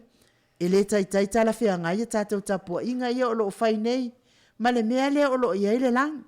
O te loa a whaapea le finangalo o le atua. Pe a sila mai a tātou tapua inga o ka se le maa fau ma se le whaaloalo lau langi ma lātou tapua inga o lo whai mai nei. Ai e te sila fia Samoa. A whai fwoi wai whaalonga le upo le atua le nei pō ma e mana ai whaatino. E tau whao atu loa whaapea fo isi. Pe ia ua valea ngale ia. Ai tau to tuli atu fo I whai meisi. Ma ia tu ia ngale ia ko kuriso o ko kuriso. O tala o tangata I leo maana malama I mea o le o whai le lang. Ai fia whao oe whao. Ai fia to tuli fo I to tuli oe a wala tolo tapo inga I le atua. Na matua o fo Ioane fatua ba. Ai fo I le Ioane. Ini mea wha benei. Pese le ala atai na atu. Ia ona to so o to I le malitato mta upu. I le Ioane 5. A ono na whai upu mua se I o le whai unga. Pese la lea te vātua I fo I se tātou mta upu nei tai.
so iwa minute ona tale o le itu la e valu.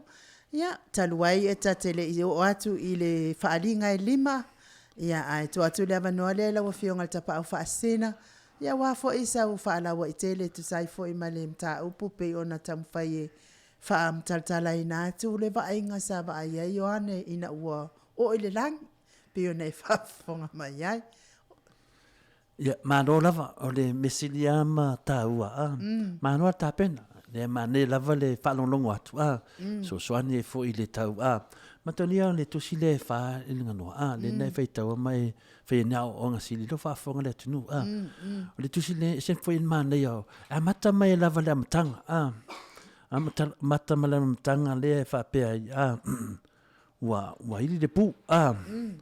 Wa ili le pu whanau mai o le pu o na tautala mai ei le ia tia wa ili le pu pe fōringa mai na wa tautala mai Yesu le pu le leo le pu ma to le nga no le whenga fōu o le whenga fōu wa ili le pu ili le pu Israelu vai te mine e tau mai ai wa samania sesi peila a fufitala iai ile whaapunga mai le tusi le ino wa balau mai Yesu ya Ioane latu na tonu ala pena nganga na se mana wa ili le pu wa balau mai Yesu ile leo o le pu o le leo na Yesu ya Ioane ale pu pe o samania sesi ile penga fo ya Israel al fenga try ya esoto o le pu lava le te mia so fa ye le fili ko ngala wa pia Israel o le pu le wa ile pu se mana ia fa tu nganga pela o tu langa na le sau falau tele na nai me ia te tilo tu le tusi e tate fia ia ia pe se vela me ia le te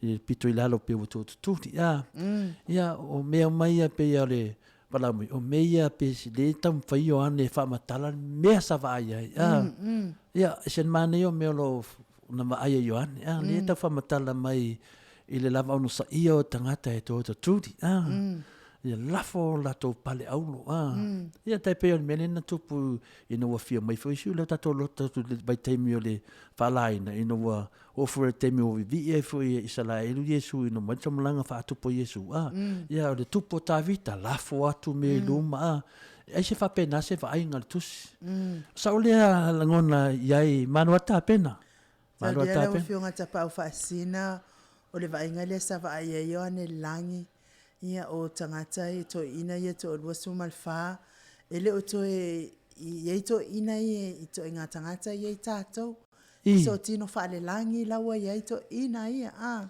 ele to ia se le lava ele to ia me fa pena na le oli ama fia ia alfa tinonga la tapo inga to ina le ile le tau fa tu sa tu ia tato tapo inga ia fa ine Yo, le sa le alo sono. Le bianco puli le sia milibili ia ma vuoi fo ia ultelo tani.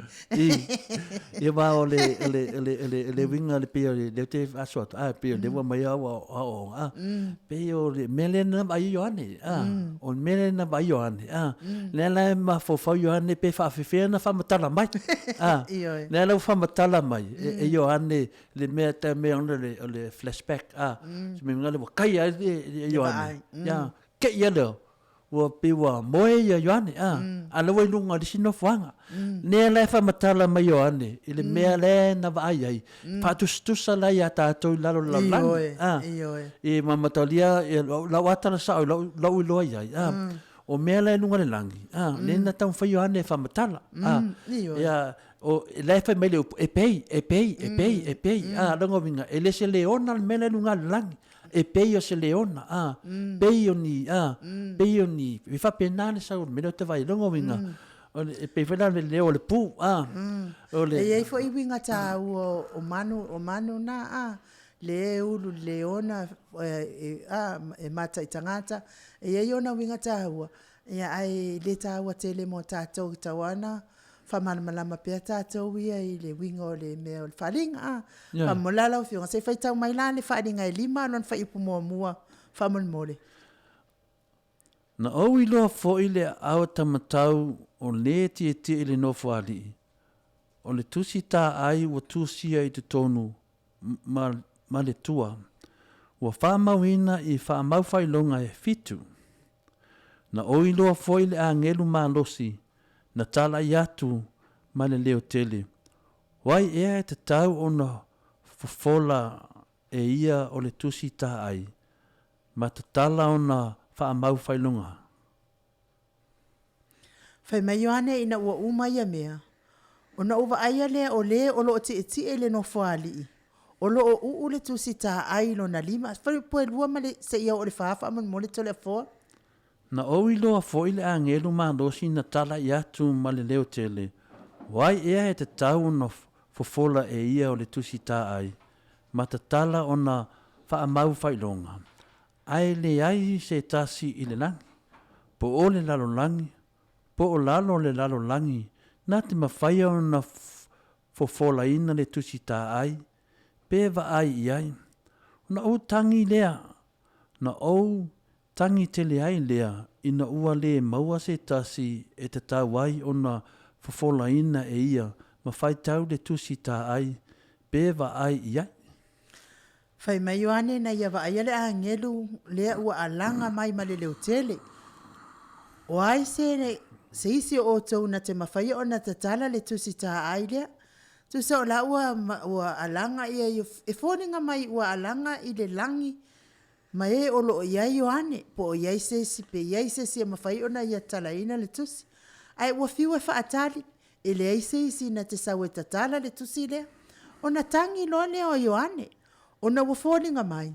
E le ai se isi na te mawhai o na tatala le tusi. Ai o le tusi lea, o lo iai fuafuanga muni muli a lea li. Whai upe lima se o le fitu wha moni moli to le fō. O na whai mai ai lea ia te au. O le tasi o le auto ina. Aua e te tangi, whauta, ua manu malo le leona o le tu aingo yuta. O le aa o tā vita, e whafola I le tusi tā ai, matatala I ona whaamau whailonga e fitu. Nā uloa foi whauta, o tū mai I le vā o le nofua rii, ma mea ola e whā, e ona tua foi le auto ina. Te mai mā moe e peise ai na whasia. E fitu no nifo maona mata e fitu. O nganga ia e toa fitu o lea tua. Wa awina atu I le lalolangi uma. Wa alu atu o ia. Ma toa mai le tusita ai. Nai le ao tamutau o le tie I le nofu ali. A o tangi la Ioane. Ai whafo se I ona tūla I mai se tasi o le auto ina o lo nofo I lumo le nofo ali o le atua. Ua whaapea atu ia Ioane. Aua e te tangi. Ua manu maa lole le ono le itu a ingo yuta o Yesu lea. Ona toe nā aile o Ioane. Ana le a Yesu e le aiseisi na te mawhaia ona tatala le tusi tā ailea. Whawhetai lava Yesu. Ia leo tatau whaafonga I le whai upule e le limanga I le fitu. O le leona o le itu a ingo yuta. Paulea o le leona o Yesu. Ia o Satani, whai meltala le tuspa ia, e pei o se leona, ai le o se leona, tasi lava le leona, ia na o leitu a ingo yuta e pei ona. Vanu male se furu wha mole telefo? Ua toa mai e ia le tusita ai, o na whaapau lea o mea ola e wha matoi ina, e toa furu ma le toa wha I luma o le tamai ma moe, ua tofu I la tau ma le ki tara, ma le ipu auro, ua tumu I mea manongi, e mū, o tarusanga ia o le aupa ia. Ua la tau pe pese foi I le pese fou, ua whape atu, ua te tau lava oe ina ia e tango I le tusi tā ai, ma te tala I ona wha mau whailonga. A wana whasia oe, ua e whatauina foi tangata I lou lava toto mo le atua, mai tu ainga uma, mangangana ese, manuu, a toa mātunu. E ese le o lo nofo le nofo ali I ma uu le tusita ai lea. Ese le na sau matango I le tusita ai ma ave ese. O na uma le o na wha oto ina ia e luas pun ma le wha I le o lo nofo le nofo ali. Ai ua toe wha o fo I le ua ia ave ese ina le tusi. A wafo I o le tamama lo nā tali I ta whara and the son. Whaiupa suma tasi ma suma lua whamalmol telefo. Nā uilo atu foi, ma au whaalongo i le leo a ngelu e toa tele. O e ua whaatali o li o i le nofo a lii, ma le leo o mea ola e wha a toa ma le auto i ina. O lo la tau whai tau a whai, ua mano, ma afe ni afe. O lo wha pe atu ma le leo tele, ua ta tau lava le te mai ma moe, na pasia ina ia tu ina atu ia te ia le mana, ma le oa, ma le poto, ma le malosi, ma le whane tanga, ma le vi inga, ma le wha manu.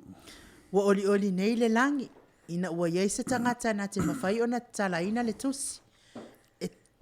A tau le mano o le matua a tele lava. O le mea lea na halai, o na ave yoane i le langi, o na se iwa ai i le mea o lo o tupu i le langi. Whaipa suma tonu ma le suma le whafa mon mole ato le foa. Na au whanonga foi i mea uma na whaia o i le langi, ma le lalo langi, ma lalo ifo le lalo langi, ma mea foi o i le sami, a toa ma mea uma o i ai ia mea, o lo whape atu. Ia te ia o le ti le nofo a lii, a toa ma le tamai ma moe le whamanu, ma le whane tanga, ma le vi inga, ma le mana e whavavau lava. A le mea i le tope ane ai sautau. Sautatalo whaafetai ia Yesu. Ana le ai ne Yesu, ele mawhai ona tatala le tusi lea. O mea ia sa tātou whaalongo ai. Nei o mea umaia o lo i le langi. Ele toi ave esea.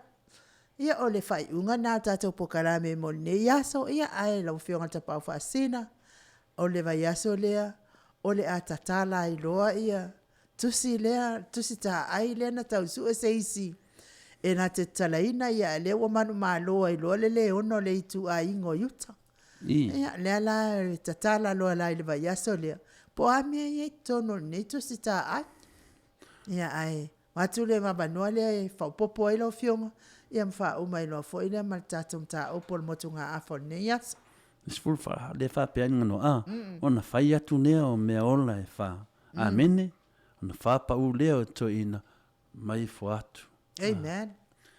Ia o le mo umana e fa matalaina le tu langa le pe ana o fa so atu ngano vai yaso le le tato te vai te me fang food vai te mi fo fa so songo le i faola te mo pupunga Yesu te me lefu pe nta o le kalisia ta ka kodiko ia te wai pe we ta pa se manatu te mantua in noa o le wa e fa so i le tulanga le se mana ia pe folinga mai o se mea e ao no tato sauniuni sauniuni atu se mea te leo le atupu o le tusia whalinga le tata noa mai i le amatanga i le tau whaapulunga le tusia whalinga ma le temi o Ioane le ana mafua loa ia na tusi mai leo leo le angelu ia po messenger fo ia tau e tau a per tato po kalame tusi le angelu ia o le tolu na ma le lua na ma le tolu ia le ana wo umatu fo tusi e karatia le wata o mai le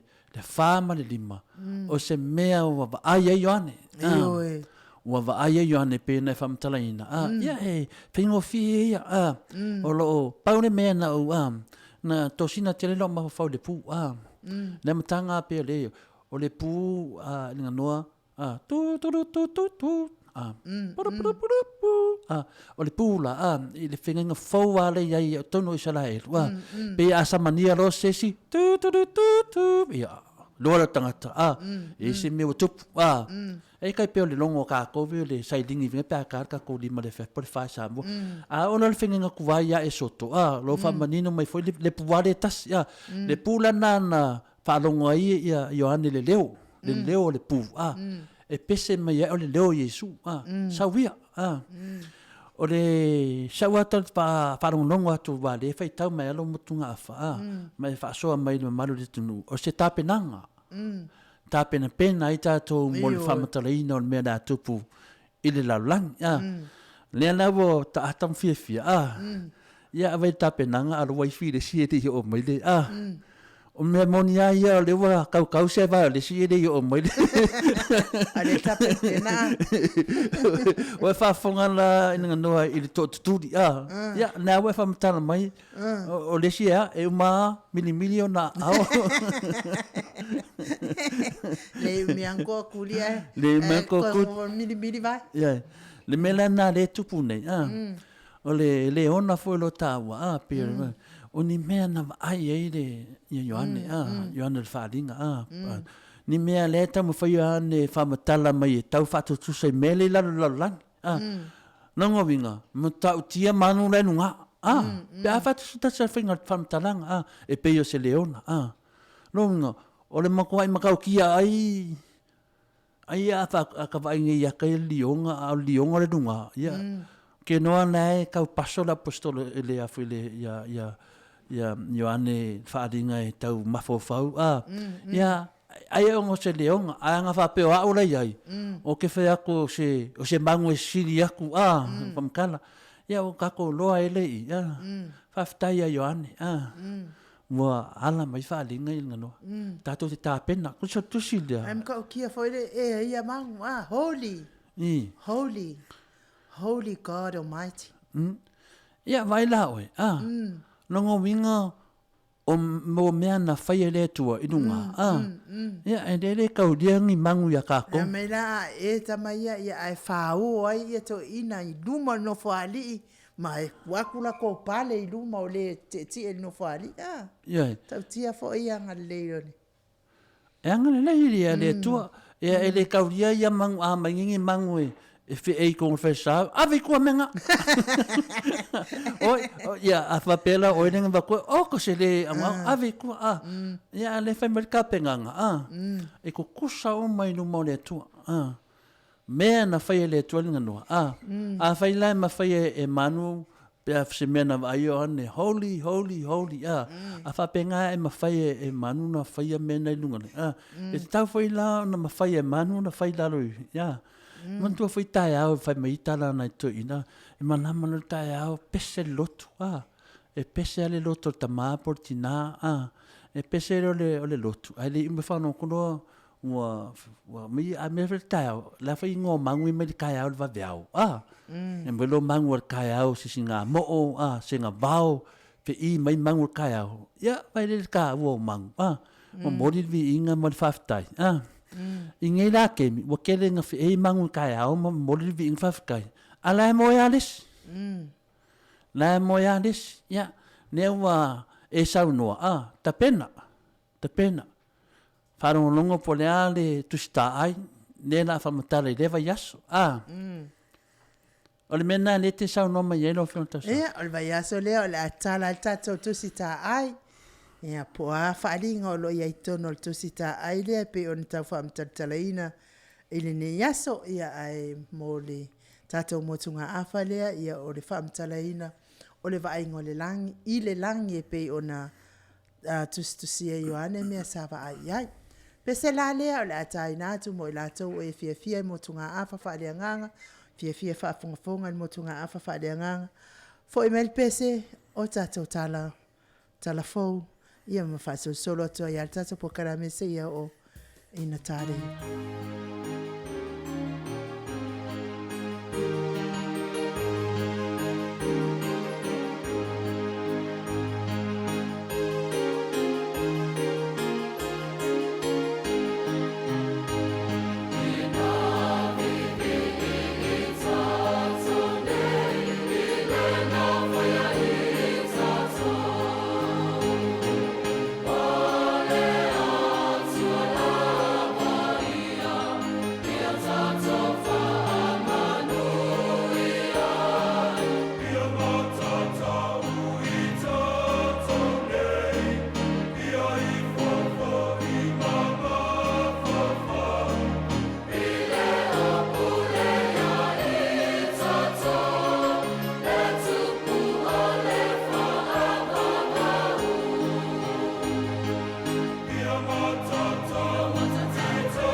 Whatalo whātu e lau whasausaunga sa mole nei tūlao le pō. Ma lori so i fua manuia ma lo fo i le folau nangi ma. O le vai asolo. Lona lua nei o nei masina o mati lua festival ma le iwa. Yo si mai ana whaafonga ni si nei o tala fōia wa fo i lau whaafonga mai i lau ama maota. Ewe ina tu ina mai le whai unga mai le whamasinonga i le tu ina i lalon malai ta alo la kapi mo pa i le asa tofi na te anei. Ai o loo whaawa o pele fi na unga o tamaita i Premier New South Wales se ma le taita i o le vaenga wha o pawhai le leipa. Ona o le nei whai unga wa tu ina mai. Whapea o le aso wharai le walu o mate te tau o na wha atau no inai. Le nei ngā luenga ai pētai ina ua. Ua tu lava i lalo i le aso tofi. Fitu o mati. Ma o loo whaawa o pea fi na unga i le amata upu i le taimi nei. O loo sa i lia pea se tasi o tamai le pitonu o Bankstown. Na alo e piki mai si o nā tali i mai le aonga le amatanga le vai aso le asongo fua. Na li putia i leo leo mo se fsosoani o loo tau sa i lia pea. Ai o le mea siri whaftai ele o se tamaa mai si o tātou watunu o. Mo whamama e nei le loia po le QC o le taitai le vaenga o loia o loo tu mo le awhiunga i le Katenari. Ato ai ma le loia fau e le molianga whaasanga le awhiunga i le Katenari George Bell. E pei ona le toi pose lilo i le whaani mai pei le TV. O molianga o loo whaasanga i la na awhiunga. I se whatulanga ina le tustala. Watu ina atu nei George Bell i tuapa mo se teimi le tu mau. Au whanga soro susu e ngai whaasanga i lava i le amata upo le awhiunga i le ali Katenari. I se va inga le tustala. Whama vai le ali i loia mo le taita ingo le lātou vaenga. Loia o lo tu mo le awhiunga i ha Katenari. Ona ua whate ia o ia i le imanatu e tu ina atu le awhiunga i Katenari i tuapa. O le ala whama vai leo le QC mo le tūlanga taitai. Ai o lo o ia lango ina pea le lātou team mo le tete e atu i mo le anga whaasanga i le awhiunga le Katenari. Ia tu atu pea ia le whamasino tonu i le atua. Maua e se tari toa file e mua i le nei mata upo. O lo ngā lua pele SSIG po le Samoa so whaatasi le larolangi atoa. Mo le tau whamalama ino si o tātou mālo Samoa i nuu mawhio angata i tasi. I le leanga le tū la whono la tiro alu a whima le walu. To a telefo i le awhio anga o whale wao. O lo ua malama i ei pata tuho le la tiro alu a whima le walu. Malato lango ina ile SSIG. O le isi o le leanga o le tūla whono lea le la tiro alu a whima le walu. E pei ona sauno i eile awhionga tamaita i lo i ele awhionga unasa iuni sa polu. A whaila o le tauolo whanua se lau lima sifulua whetala. Pe a whai e whaatau. Ai e tele mana o la e whaatau e te mana o e lisi ini tausanga stele. Wa iloa e le whai pisinisi wa whai si umi o ia lisi lo whanua. E iele a ia le whai pisinisi e fesilia tua ia te oe. I le tau o whai o lo whanua. Pe a whaatau. E pe lau le whataita inga lea na o whai atua i se lau lima sifulua whetala.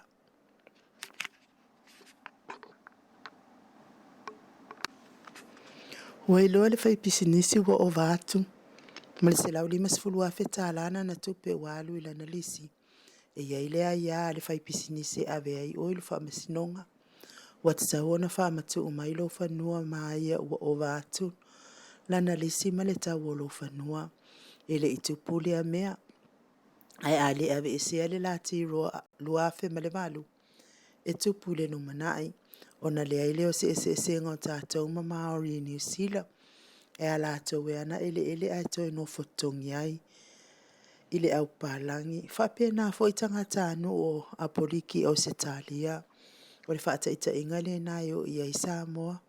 O le saunoanga le nā le awhionga le tamaita i lo ia mo. Maloia umo le SSIG a Samoa.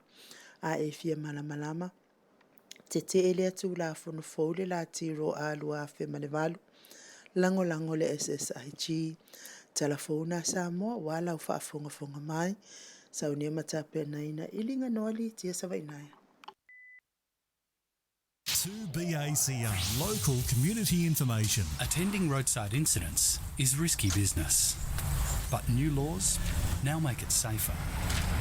Flashing lights on a stationary incident response vehicle mean approaching vehicles must slow down, move over, and pass at no more than 40 kilometres per hour.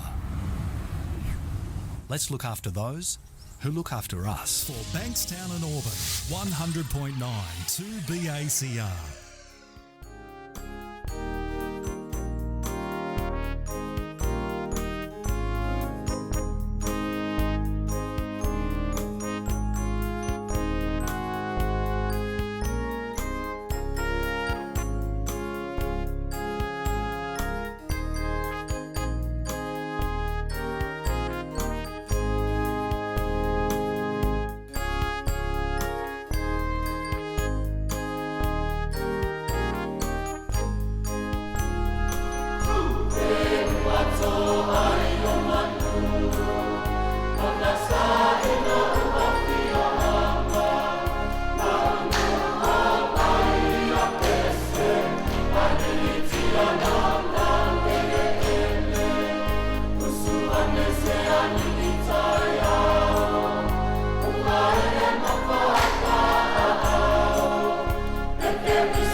lima minute ua te ai nei le itu lai valu na to whaafonga mai musika matangofie ai mai so si whaafonga matangofie le ekalesia katoliko mai fale la tai.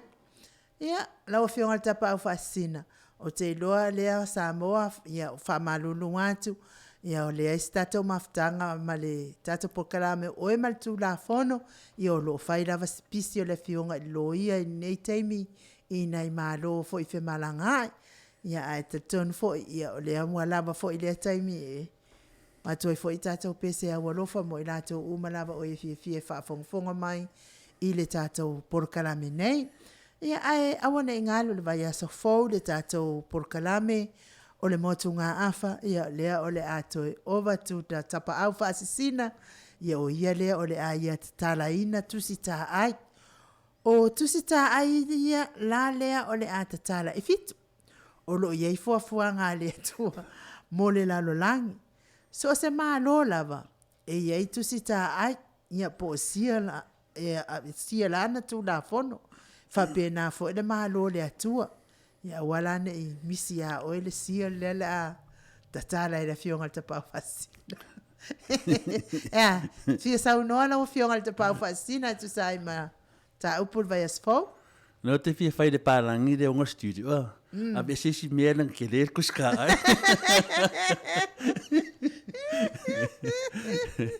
Kuku ese si mea ese koso mai le kuska ai. Ia wai fitu. Ia le ke man kua ngono ai ngo fai le ia le recording no le fasto tai I pese ia fasto tai ia. O fai tu le le tamamaro lo ia po le fai tu ina maro lo fo ia. Lale Yeremia mtene lale sa tai tai le fakasa au la o tu le tena te mana e te sau no ile mtanga le tsalaina le te minane e taula to pese momo te mana ona e sau no ile fato in ya shot mai ala ya famele tena wale le anu le tena a mai me fina le cp mo se tu sta ai ya anu tena tus tusia terminala na saunoa tusia le nunga le pepara le melo te mai tau enga ole te peo tu sta ai te vai atu ti whanga ngo tata no tu sta ai ma tusia to ina la whai amatu whatuna nganga ole pese umalona saunoanga pese roa e ala te vai tana e whao anto ina mo meu fai fi au ya so e se fi tusi o le to mo ne vai te mi te lo te la te mi fa nga ka la vale laptop o iPad o fai fi au ya so ya I la le yermi o tusi pas tu sta ya na a mata lava action anu no mo fai fi fai tau mo te marone le sunga fa fenga nga tu sta ai le fo tusi anga o mana tusi ya matolia maro titi to pede le video ana o mana tusi fatu fatai love tama o lewa ya si e tamaro tu sta ai dunga ai lele mai lalo ya mato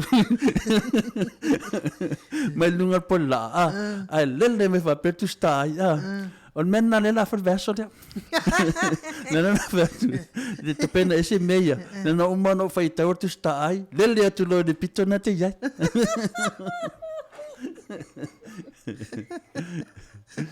Mana ya fai le se pa vala I te wa la ve le tu sta ai a le wa umana e fa so mane fa maro la volta pe ya o le manatu ha u ya o se tapetenga le leite le na fa ya wa fo ile na no fieta tan no tu langa ne o me fa le lotu ta no ai pe ai se lo fieta no ai ya o te le fa taula masalo a matat na nei na o anga pongi tauna anga pongi mo tai fa matala le tato o ile me tau tia o le tusi o whaari me ia inga noa nene whai tau wai ana lava sta temi e whainga tāna mea whainga tāna tō tuli numo nawa e vai ai wa a whaia tapu inga nei temi o ne ua whaali mai Yesu ya Ioane. Il mela va le nunga le lang Ia, ne vai tu e tātou ele lasi ka misanga muli tātou. Ia, whamatala pia. Wau ki vea koe. E sa na songa. Ke vea koe oki ka koe li umar ka misanga mua. E mua isi tono lotu. O isi lawa o te me to tuni mai whanau le tu ala nofo ades. O tangata ele ta taunto tuni lalo. Tangata lai mai. Tangata lai mai. Na si la fia le tu lai mai. A to tele la umarosi. E o te me to tuni lalo alai o mi ke fonki. E te vai mena tono fasa ina no. O yo vai tono misa. O mi telefon. I tono lotu. E o tu langa la na.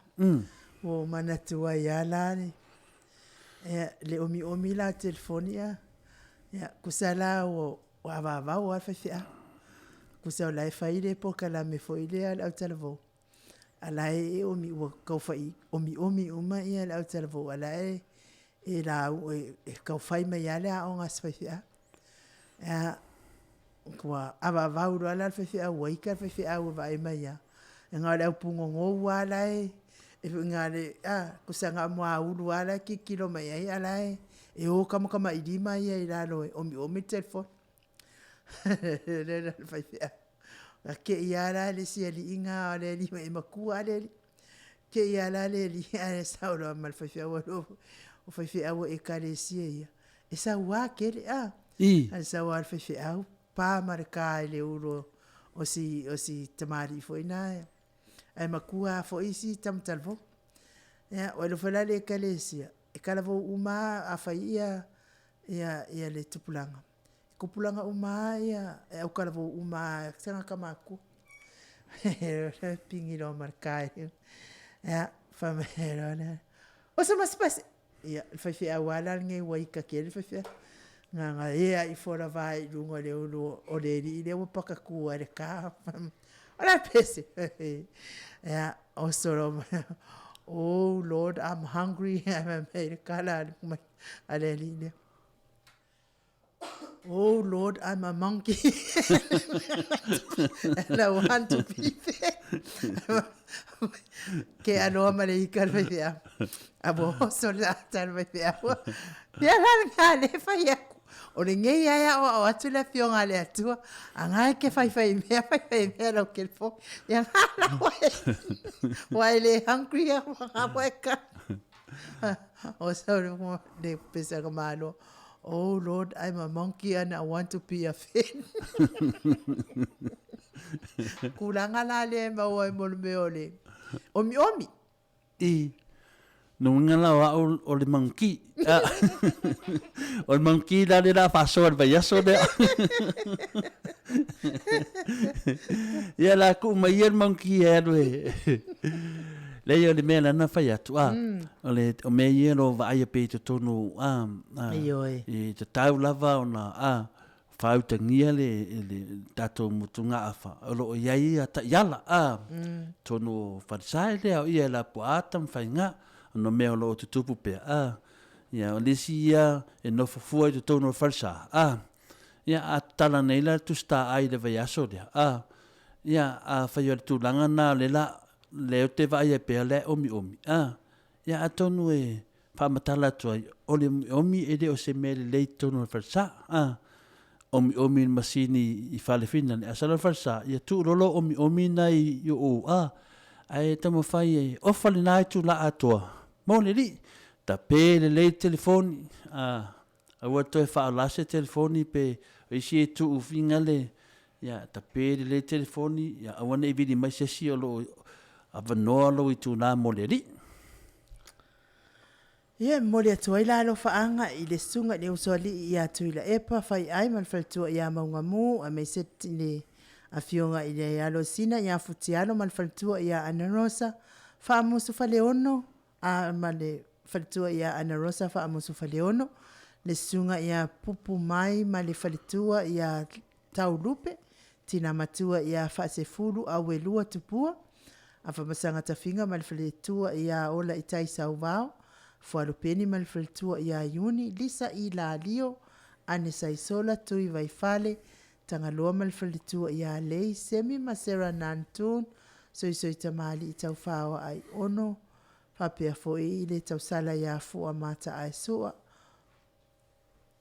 Pesela le mo le to ia lo faanga o le pokalame mo o tau e pe ona fonga ina atu o tau suafa I le nei tūra le fiafi me se foi onge lua lua ta sesa le tele ia me se le uso ia Maria mene salama le no fua alo ma futa mai I tutuila pesela mo o tau.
So lo sun man lua minute ona ta leo le itu la iva na to fa fonga mai musika matango fio le kalesia aso fitu mai Mount Road pe ono to fa fonga mai yo la to si fonga matango fie mo le atu ifo ia lo faanga ile mafuta mai yo le malo le atunu o e la to o e fia lava e vala mai tusi mai ia fetu po male mafuta mai Washington tina matua ia te maseve a polu Steve ma Italia tina matua ia va e solo male no foalo fiu au va amali tausi ia pai tina matua ia tala e tole afua kalati male no foalo no fatele atu mo oto uma e mo le tofo ia lo faanga mo le tofo malo tapo inga le Jennifer Foundation le talainga ile falifitu ia lio voli tufunga male tausi ia na tia mali no foalo liu ngatali tau fali tau langi ropati tole afoa mali tau si alo minga mali no foalo le aula mali tau si ono fia ma le afionga ia Sula Daisy ma le no faalo. SSIG ni sa welese ia olo amanu ma le falitua ma le no faalo. Anita ulu matase sa ulu ba u fiao ma le no faalo. No tusani ma le falitua pasta u fangadilo Henry ma le falitua ia Tina. Pasta Lupi ma le falitua. Tu matava Joseph ma le falitua ia Ruth ma le no faalo na tina matua. Ia Margarita O'Brien fa pe fo i le tina matua.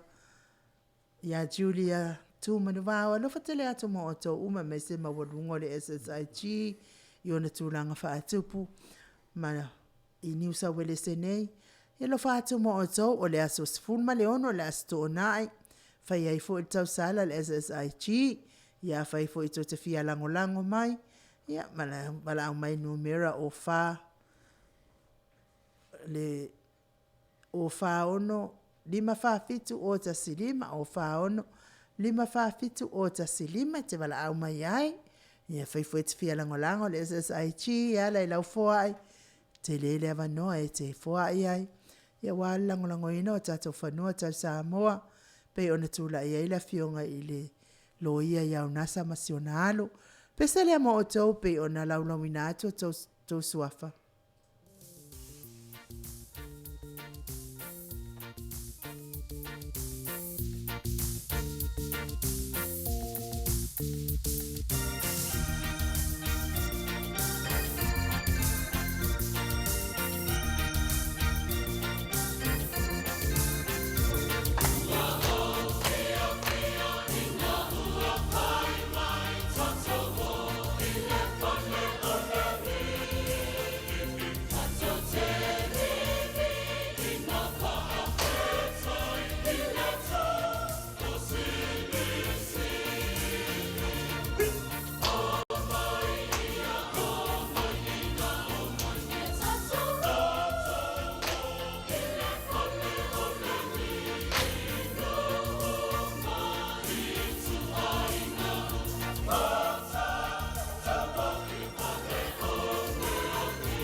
To suma 5 minute ona tali o le itu la hiva.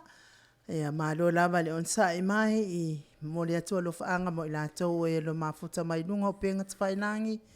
Le whitalenga fo ia tiotala. Semi ma le whaletua, ma le tausi I Asia, mafuta mai birth. Lo whatele atu mo la whitalenga ma le tausi ia mesfo le uso ia sawainaya punpuao. Ia masionali ia tu yoti malo mafuta mai o New Zealand I Aukilani. No fatele atu fo ia fa lia tole pai fa toanga a voa. Ma no faalo mafuta mai Aukilani, New Zealand. Ia mai se fo I lato uma o fia e fa fonga mai tato po kalame I atu no e mamao. Ia mai se o lunga o penga ta whailang. Ma lo whaftai ni mafuta mai whaftai fo I le tusi mai. Mes fo I le fiong fo I a Farani Swan, ma le whalitua, ma le no whaalo. Te le fo taimi wala au mai fo I le tamari I lea, ia e whaftai ia mai tato o unanga, ia mori ato lo whaanga mo oi Farani Swan. Manuia fo ia whi au mga luenga I masani ai nei fo I vai aso. Ia o le vai aso lea lo fionga te pao, le vai aso nei, asto nai. Walanga le te le I awai mai. Vai e tato tau sala. Tau sala la lea le SSIG. I. Ia e forfola atua I luma le malo le atunu. Ia o ai e fia lango ina le awai le SSIG. Ia e so tala lava le avanoa mo so stasi. Me se lava o e fia e lango I o lato whanua. Ia awane I mamulu atu ne tato whanua mo tātou, ma tātou. Ia o lea lava e whaipea le whamasinonga lea le vāo le SSIG ma le malo e winga I tato whanua ia. Ia ape o tātou I nei, ia pe tātou maftanga I nei, I le ngata fo I nei sini. Ai whapena fo I nungai Brisbane. Ia o isi fo I tu o nei po New Zealand ma Amerika. Ia o lo iai maftanga. Ia o maftanga na lea e to manga ma iai sa moa I le ofisa I le fionga lo ia. Ia o lea e wha atu pe atua ia wha masinonga nei. Ia e fo I le toroso o le wha masinonga lea. Ia tatonu iai lava staimi la tamai. Ia e wha tau nui nai lea wha masinonga. Ia whaila e te fia awai mai le mātou maftanga le SSIG. Tala le avanoa mo tātou umalava o e fia ngā lulue ia o e fo I e fia sosoan. A whaila e te le fia awai ai e te fia sosoan. Ia maua le avanoa e te la amai e mai sina urima tāla, sifur tāla, lua sifur tāla. Ia o lau whaila na sosoan I o whanua ma tūranga whapena I Samoa. Ia wailo fo ia le ia se ngol mea nei ma le vaale na tau whau inoa o tole a fo. Ia, wala au mai asko e inga e whau le va. Ia alae, ke le alwhai ki o e fo I whai tio. Ki ke le a maunga la e o a e iai, mo lunga la au me whapena. Ia ai, le ai as, ia o lo ala le taimina watu ina mai le lolo. Ia ngā le iko e maunga, ngā maunga ma ngā mea whapenga inga ua winga mai mala ia mai ngā lani. Ia e pena fo ilana ia tatou whanua. Ia e wala au atu lava ma tata longo atu pēi nei tatou whanua. Ia o lo whaasau fo il pito la au le fionga palemia ia malvaenga al malo e leise me o tupu I whanua. Ia pe ana whaapea lai sao. Se manula e le tau whaau lua le atu la fono luafe, la tiro a luafe ma le vatu. Ana whaapea lai le aile le la tiro a ngā tu la fono na luafe ma le vatu. Ia se manua sao lea whaamtala. Ia ai ona o tu la fono na. Ia umafu ai ona. A esto whaafo ia fionga ilo ia mai nā tau fo I whaafisenga ina ia mea. Ia i ono whaale tonu ai tātou mo lumana. Ia le sisi me paun be o lano fuanga le whaitwha moe moe ngano. Ia e te wala au mai la I le telefoni le na ta watu le o fa 0416-547-014. Ia o mela ngā ki wala au mai ai, ia ona so tae ai lola, ia tātou no whoanga e whai ai. O nei la vaele i tu mai ala vai lunga le president e le whai lau tusi no whoanga e whai ai. Tātou, ia a o se mea o i Chester Hill, le aluanga i o i Kilford, o i ngā la le ai. Tau fuafua i ai tātou maftanga le ai le i tono paka. Ia i le astona, ia matala i le sfuru tai au. Ia whaila e te fia awai, te fia sa ai maftanga lea, tala la vale ama noa ia wale tātou, a tātou whanua, whanua Samoa, ia aua lava nei mamulu ma tātou. Ia, e tu sa lava pe, ama ia whasisilanga i leise me o tupu i whanua. Ia ai avatu pe a mātou ia whasisilanga. Ia lea ngai, o lea ia i le onga o le la tiro adu afe malamatu. Wa pe ana whapea i lea i se ngā kula fongu. Ia, le me kau ke vesi ei fua, lea sa tātou ia, wa ia isi a inga sa alisi whanua pe la mātou. Mātou ia whanua sa alisi ele nele soni. Ia wa o maange songi, ia wa o mafo wale i walking el songi. Ia koe o ale o nge songi ia alae kuma wan maa kofangua. Ia pela le vai gaming e ia longo ingo o lo kia koa mau kia koe fo iman maa kofangua pea.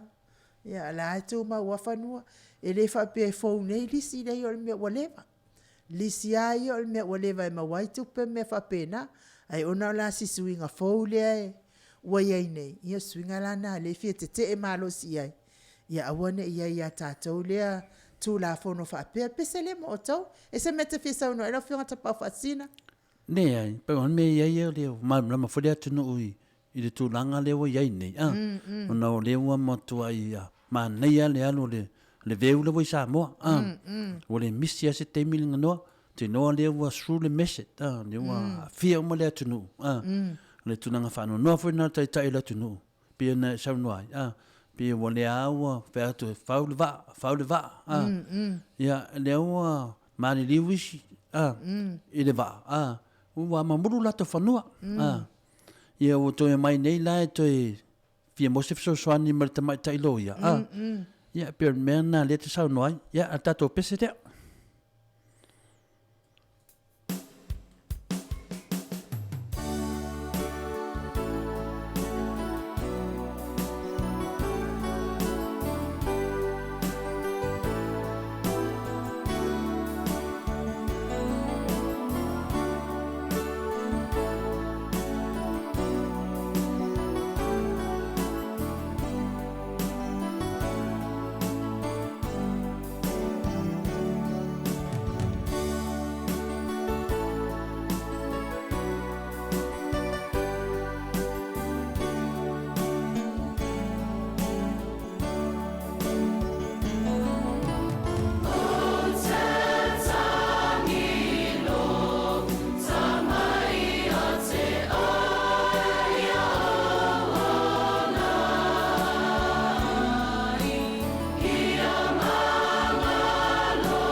Toe 5 minute ona tā leo le itu la ima.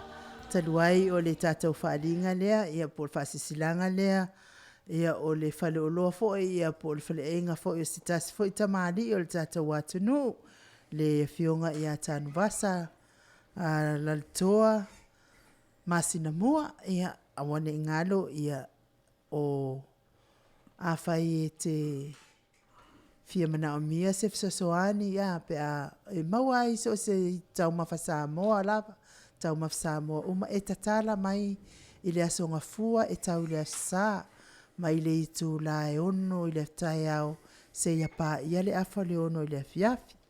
So se tau mawhasa moa lava ia e te maua mai atanu wasa ma le au nanga. A fai fo i e fia fai so ia ine o whawhita au li fo i a po fai poiponga o aso soifua, aso fai ronga ina. O maliu mea whaapena, ia e mawhai lava o na tau i atanu wasa lea o whainga o lo wha moe moe. Tu ule o lo wha atatuanga i atanu wasa, ia whapea whalifalitua, ia nofo ma le au whainga luenga ia lua ma le maenga. Ia ai alo o i lo wha moe moe, ai lātou lātou te whaia lo waso i se maftanga fia fia. Ia o na tau loto lava leo lo mawhau ia maloa nga i lo wha moe moe. Ia e wete poli me tau mafa. Ia e whaitalia lava tanu wasa ma le maenga o na lātou whaia i se tau tala fia ngai mo. Oe, mela la i o le telefoni e te maua e le au nanga le fio ngai a tanu wasa. O le o wha, tasi o fitu wha, tasi wha ono o. O wha, tasi o fitu wha, tasi wha ono o. Numero list telefoni o le o wha, 525 toluiva lima wha o wha 52 5 tolu iwa lima wha o le si numera te mawalaba iai o le o wha o tasi 55 ono lua fitu ono o wha o tasi 55 ono lua fitu ono i pete asi fo ilunga le upenga ta whailangi i le Jesse le tanuvasa @gmail.com ia ina te maua ia ilunga o penga te whailangi pe ai asi ai ia e te whamalieina fo i lau whaafonga ia pe a e wala au i le tamali ia i fo i ma le money transfer le o ke wawa ai atu ai fo i te le lava au nanga e whaonga ina pe e maua i le fionga ia tanuvasa i ol fasilsilanga la sa mota ruai ona o tātou taimi pupu. Ia e vene ia manoa i mole atuai fo i le anganga al wha maloma al whaaftai mafuta mai ne ia so tātou porkalame. Ia e pangafo i Samoa te le lava le fia mafuta pea ma o tau ia o tātou taimi ia ua uma fo le taimi al pālangi. Ia manuia lava ngaluenga o le neiva